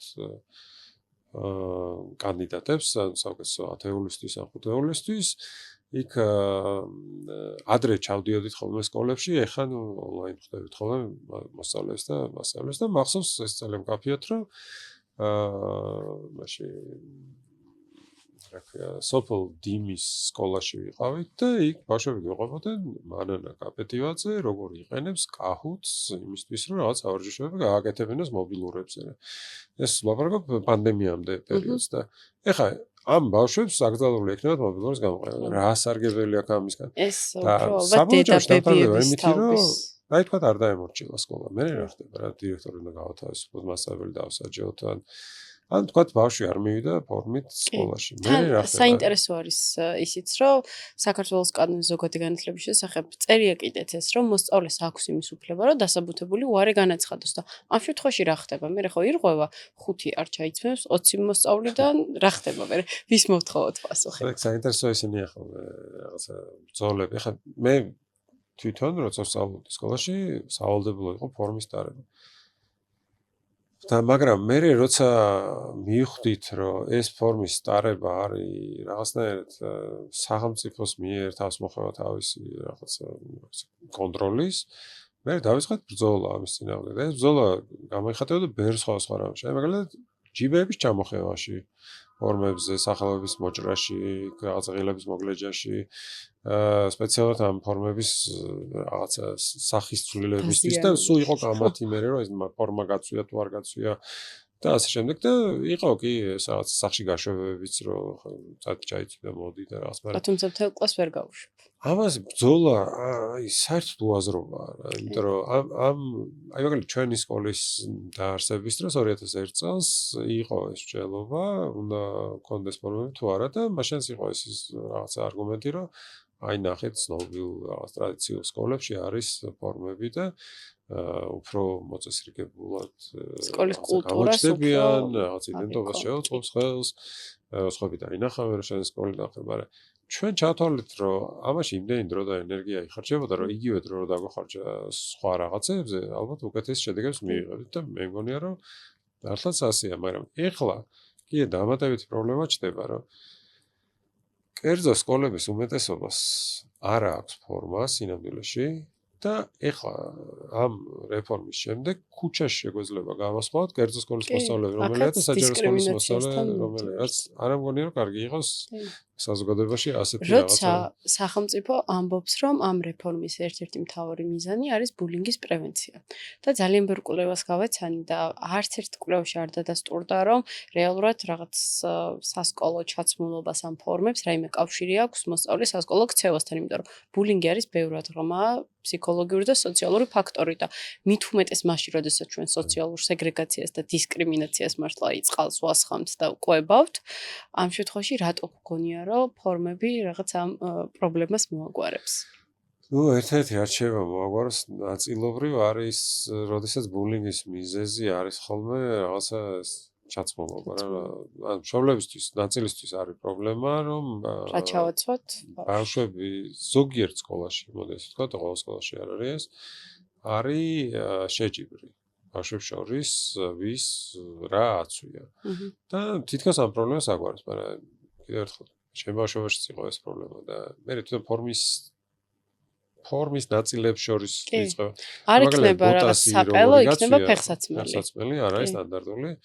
ჩემ დროს იყო პერანგი, მაგალითად მოსკოვის პერანგი გაწვია, სადაც ქართული პერანგი გაწვია, სახელმწიფო მოსკოვის თბილისის, იმისი, ანუ მე რეულები, ჩანთები, ანუ ტელეფონი, მობილური და ასე შემდეგ. ხო, ანუ სოციალური ნიშნით განსხვავება, ბევრი რამე. და ისედაც თუ ბავშვი არის აგრესიული, აქვს ფსიქოლოგიური პრობლემები, ფორმა მან რა შეცვლის, ანუ თუ ბუნებით არის ბულერი. თუ კულტურა არის სკოლაში ის რომ მატერიალური განსხვავება იწვევს შენ დაწინაურებას რა. თუ ესეთ კულტურაში იზრდებიან, მაშინ აუცილებლად იპოვიან რაღაცას, ხო, ეკალმისტარი შეიძლება იყოს ის ამას ვიღაცა საკითხი ჰერმესის ჯანთა და რაღაცა. საინტერესო არის ისიც, რომ მხოლოდ პირველ მე-6 კლასს რატომ ეხება, როცა რეალურად ბულინგი მე-6-ს ზევით უფრო არის, ხო? ლოგიკურად. იმიტომ რომ მე-6-ს ზევით უფრო რთულია რომ დააძალო რომ ფორმა დააროს. იმიტომ რომ თუ აჯამდა სკოლა, მე მე-9 კლასელებთან ბრძოლა კიდევ უფრო რთულია. მე-3 მე-4 კლასელები უფრო dabjeriებია. უფრო მოწყვლადები არის. უფრო dabjeriებია შემოეცლებია რომ უფორმოთად შეიძლებოდა ევლოთ სკოლაში, მაგრამ თვითონ გადაწყობაც რთულია, უცებ აი ვთქვათ 5 წელი რომ უფორმოდ დადიოდა, მე-6 კლასში დაატაროს თუ არა. და თან ყველაზე სასწავლო ის არის რომ ეს ყველაფერი გამოცდილია რა. აი მაგალითად 2003-4 წლებში იყო მცდელობა რომ ფორმები შემოეღოთ სახელმწიფოს და ყველა არ გამოვიდა, იმიტომ რომ ეს არის ანუ ხარჯია, ამის ორგანიზება ჭირდება. მე მშობლების ნაწილისთვის ეს ფორმა უფრო ძვირია, ვიდრე მეორადებში რო იყიდო ახალი დასწრება. თან როცა რამდენიმე მოზარდი ყავს ერთ მშობელს, აი 3-4. მოზარდი მე იმ დასასრულით, ანუ რეალურად 2 დასასრული ჭირდება. ვიქრო წავა რაღაც ეზოში დაბადების სათამაშოდ დღეზე. ფორმით არ უნდა წავიდეს, მე ცხადია. კიდევ უნდა გამოიცვალოს და როცა მანამდე ის ჭუჭყეთას ველეცოს ყოველშიც და კი. ეზოშიც ხო. კი, ესე მეც ცხოვრობენ ახალგაზრდები. მართლა განცდა მრჩება, რომ აი ეს რეფორმები შემოაგდეს აი იმათ გადასაფარად და რაღაცა დედებს და ბებიებს გაუხარეს გული, აი მობილური ტელეფონების წინააღმდეგ რომ არიან მუდმივად. და ერთი ეგ არის რომ წინასწარ უხარიათ რომ აი რა კარგია ვიღაცა ზრუნავს იმაზე რომ წესრიგი იყოს სკოლაში და დისციპლინა. სკოლას გავდეს და რაღაცა ისეთი კონსერვატიული idეები, მაგრამ მეორე არის რომ ანუ პოპულისტური აი მაგალითად 2004-5 წლების ეს мотиваცია რა იყო რომ მახსოვს ეგეთი დისკუსიები იყო რომ ძალიან დიდხანს მოუნდება საგანმანათლებლო სივრცე რომ შედეგები აჩვენოს მართლა და ესე უცებ დაინახავ რა უცებ რაღაც შემდეგ წელს აღმოაჩენ რომ რაღაც შეიცვალა სკოლაში ფორმიანი ბავშვები გამოჩნდნენ კუჩებში თუ რაღაც ანუ სახელმწიფო უკვე რაღაცების კეთება დაიწყო და ამაზე ენერგიის ხარჯვას არჩევ რა სკოლები გაარემონტო და სწავლების ხარისხზე ვიზრუნოთ ინფრასტრუქტურაზე და სხვა ბევრ მომზადების პროგრამები შეიმუშავონ უნივერსიტეტები გააძლიერონ და ასე შემდეგ და იქ კიდე ცალკე პრობლემაა რომ იმას კიდე ასუსტებენ უნივერსიტეტებს და ეგ ცალკე და ძალიან ისეთი ღრმა ცალკე სასაუბრო თემა არის ან ყვების პროგრამა შემოიღო რომელიც ვერათ უფრო ნაკლები ჯდება ვიდრე მთელი ეს რაღაცა უაზრობა რაც თან ბიუჯეტს როდესაც დარდი ასობით მილიონობით ლარით რაღაცა სფეროებში განათლება და პრიორიტეტს ნამდვილად არ წარმოადგენს. კი ბატონო, გადავიდეთ ბოლო ბლოკის შეკითხვებზე და ბოლო რეფორმის ტიპზეც რო ვისაუბროთ, ეს არის პირველკლასელთა სასკოლო ასაკი. მე თავად ვარ მასწავლებელი და პირველი კლასი მყავს წელს და შესაბამისად ძალიან დიდი ხანია ვაკვირდები ამ ასე ვთქვათ, რეფორმას, იმიტომ რომ წინა წლებში იყო რაღაც 31 დეკემბრამდე დაუშვეს, შემდეგ ნოემბრამდე მე საერთოდ მყავს ბავშვები, რომლებიც 31 დეკემბრამდე შეუსრულდათ 6 წელი და ბევრი 5 წლიანი მოსწავლე მყავს. და წელს სახელმწიფომ გამოაცხადა, რომ მოდი ისევ იყოს 15 სექტემბრამდე დაბადებული პირველკლასელები, რომლებსაც 6 წელი შეუსრულდება 15 სექტემბერს და ისინი ამბობენ, რომ სახელმწიფო მოქმედებს ბავშვის კეთესო ინტერესებით. კითხვა მაქვს ესეთი, რატომ ვერ ჩამოყალიბდა სახელმწიფო ამდენი ხანია, რა არის ბავშვის საუკეთესო ინტერესები და რატომ იცვლება ეს ყოველ წელს? ანუ რას ეფუძნება ეს რეალურად? რაიმე კვლევა არსებობს, რაც განსაზღვრავს ბავშვის სასკოლო მზაობას, თუ ეს არის უბრალოდ დეკლარაციული პოლიტიკა და ხო, კვლევა არსებობს, სადღაც მე მგონი 10 წლის წინ არის ჩატარებული, რომელიც ამბობს, რომ იმ ბავშვებს, რომლებიც შედიან 6 წლის ნაკლები პრობლემა აქვს, ვიდრე იმ ბავშვებს, ვინც შედის 5 წლის და ამიტომ მიზანშეწონილია რომ შედიოდნენ 6 წლის. თუმცა ეს პრობლემები არის დამოკიდებული არა ობიექტურად ბავშვების ობიექტური მზაობისგან, არამედ სკოლის მზაობისგან, რომ ბავშვებთან იმუშაოს. რომ არსებობს სკოლები, რომლებიც არიან მზად იმისთვის, რომ 5 წლის ბავშვებს ასწავლონ, მაგრამ სკოლების დიდი ნაწილი არ არის მზად. არც ინფრასტრუქტურულად და არც პედაგოგიურად. და პედაგოგიურად პრობლემა არის ხოლმე ის, რომ ერთი მხრივ ჯერთი 10 წლის წინ პრობლემა ის იყო, რომ ბევრად უფრო დიდი ნაწილი ბავშვების არ დადიოდა სკოლამდელი ასაკის დაწესებულებებში, ბაღებში არ დადიოდნენ, ეხლა ბევრად მეტი დადის და პრობლემა არის, რომ მზად არ არიან სკოლისთვის. რა თვალსაზრისით? იმიტომ რომ სკოლაში ეს მნიშვნელოვანია, რომ განსაზღვროთ, კი, რა თვალსაზრისით. იწყება სხვანაირად უნდა მოიქცეს რა ბავშვი, მარტივად ვთქვათ, სკოლაში სოციალური უნარები მეც უნდა იჯდეს, რასაც ვაკვირდები. რაღაცა უნდა იცოდეს რაღაც წესების მორჩილება და ასე შემდეგ. მაგრამ ეგ პრობლემა არის თვითონ სკოლის, ჩემი აზრით, უფრო მეტად ვიდრე ბავშვის. ბავშვის პრობლემა ნაკლებად არის. იმიტომ რომ სკოლები პირველ კლასში, ჩემი აზრით, ბევრად უფრო ახლოს უნდა იყოს ბაღის პრინციპთან, როცა ვთქვათ რაღაცა თამაშობენ, დიდ დროს ატარებენ თამაში, თან მასწავლებელი. აი მაგალითად ამერიკული პირველი კლასი რითი განსხვავდება ქართული პირველი კლასიდან? ქართულ პირველ კლასში არის გაკვეთილები, რომელიც არის ტრადიციული გაკვეთილის ფორმები კი. წუთი, კრავს პირველი გაკვეთილი, მეორე გაკვეთილი, ესაგანი, ისაგანი. ამერიკულ პირველ კლასში მასწავლებელი წყაც ხშირ შემთხვევაში როდის დაასვენებს. ანუ რო შეატყობს, რომ დასვენება ჭირდება, ასვენებს. თუ არ ჭირდება, არ ასვენებს. ჩვენს პროგრამა გვაქვს მოსასწრები. ხო და ეს პროგრამა იქაც არის, მაგრამ იქაც მასწავლებელი წყაც, მაგალითად ქართულს არა რა თქმა უნდა ამერიკაში ქართულს მაგრამ ეს კითხვას თქვა ანგარიშთან ერთად ასწავლის თუ ცალკე უთმობს დროს ანგარიშის სწავლებას ანუ იმასაც აქვს თავისი გეგმა რა უნდა ასწავლოს მაგალითად რა ვიცი ერთი კვირის განმავლობაში ორი კვირის განმავლობაში ერთი თვის განმავლობაში სემესტრის განმავლობაში მაგრამ ესე არა აქვს რომ პირველი გაკვეთილი არის ქართული მეორე გაკვეთილი არის ინგლისური და მესამე გაკვეთილი არის რაღაც ხო და ის უბრალოდ უფრო მიახლოვებულია ჩვენს ბახთან ვიდრე ჩვენი სკოლა ჩვენ ბახთან და ეს გადასვლა ძალიან უჭირს ხო რა ჯერ დაჯექი ამ სკამზე და რაღაცა მოიქეცი და ხელი აიწი ეს ჯერ ტუალეტში წასვლა არიციან ზოგადად როგორ უნდა და სოციალური უნარებიც ძალიან განსხვავებული არის მე ხო ვუყურებ აი 6 წლიან და 5 წლიან მოსწავლეებს და რადიკალურად განსხვავდებიან და უფრო მეტი პრობლემა აქვს თუნდაც მეგობრობის თვალსაზრისით აი თანაკლასელებთან მიუხედავად იმისა რომ მშობლის არგუმენტი არის ის რომ აი ერთი წელი რატო დამეკარგვინებინა მისთვის როცა ანბანი იცის წერა კითხვა მათემატიკა მაგრამ ნუ ეს აუცილებელი არის რომ განსაზღვროთ რომ სასკოლო მზაობა არ გულისხმობს მხოლოდ აკადემიურ მზაობას სოციალური ფაქტორებით და სოციალურ მზაობაც ძალიან მნიშვნელოვანი არის და მე პირადად ვემხრობი ამ რეფორმას უბრალოდ თუ ესე დარჩება მუდამ და მომდევნო წელს არ შეიცვლება და ბავშვის საუკეთესო ინტერესები ისევ რაღაცა მე შენელს ვემხრობი რომ ანუ იყოს რაღაც დაწესებული მაგრამ არსებობდეს ასევე შესაძლებლობა რომ შეფასდეს ბავშვი და ზოგი ბავშვისთვის მართლა უაზრობა არა ეს წელი იმიტომ რომ შეიძლება მზათი იყოს იქ რაღაცა 16 სექტემბერს ვინც დაიბადა ანუ ერთი დღის და რაღაცა ორი დღის გამო ანუ ცოტა მართლა მგონი ეგრეს ჯობს რომ პრობლემა არის ხოლმე როცა ცვლიან ეს არის ხოლმე ზანადგენელი ბავშვი ემზადება რომ წავიდეს სკოლაში და უცებ ამოუცხადებენ რომ არა დედა რომ უცხადებს ბავშვს რომ მომდევნო წელს ვეღარ მიდიხარ სკოლაში ხო და დადიან ეს ზოგი ბავშვი დადის სკოლაში მაინც მიყავთ სკოლაში და ზის არა ფორმალურად იქ და მე შემდეგ წელს ისევ თავიდან იწყებს და არც 1000 ის არის ზოგ შემთხვევაში მაგალითად უკეთესია როცა ერთ წელს გაჩენილი დებიან ძმებიან და ძმა ერთად მიდიან ერთ კლასში და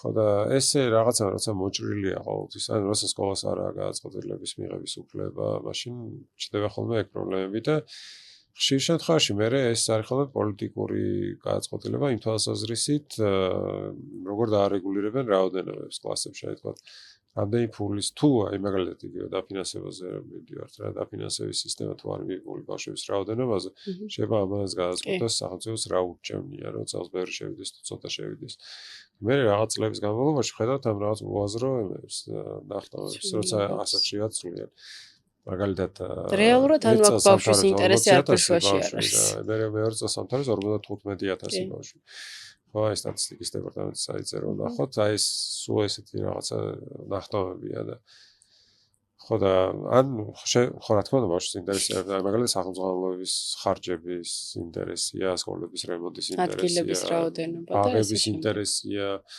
ბაღებში ხანდახან ურჩევნიათ რომ ბაღებიდან გამოიყვანონ ხოლმე რომ ბაღში ვეღარ ეტევიან და მე ისევ ტოვებენ და მე კიდევ უფრო მეტად ვეღარ ეტევიან ეს თელეთელია კეთილი მაშინ ბოლო შეკითხვას დაგისვამთ ესეც საკმაოდ ისეთი მსუყე და ღრმა საუბარი გამოგვივიდა ამ რეფორმებთან დაკავშირებით და როგორ ფიქრობთ ეს დარჩება განუხორციელებელ რეფორმებად როგორც სხვა ბევრი რეფორმა და ამას მიჩვეული ვართ უკვე ჩვენ თუ განხორციელდება და რას უნდა ველოდოთ მაშინ აი 10 წლის შემდეგ როგორ წარმოიდგენთ სკოლას და მომავალ თაობას თუ ეს რეფორმები განხორციელდება და შევა ძალაში ეს რეფორმები საერთოდ არ გათვლილი 10 წლის პერიოდში ძალიან განსხვავებული სამყარო იქნება მაგალითად 2 წლის წინ გავიგეთ რომ არსებობს ხელოვნური ინტელექტი რომელიც რაღაც ყოველდღიურობაში შეიძლება გამოიყენოთ და ეს მობილური საგზავა შემდეგი 10 წლის განმავლობაში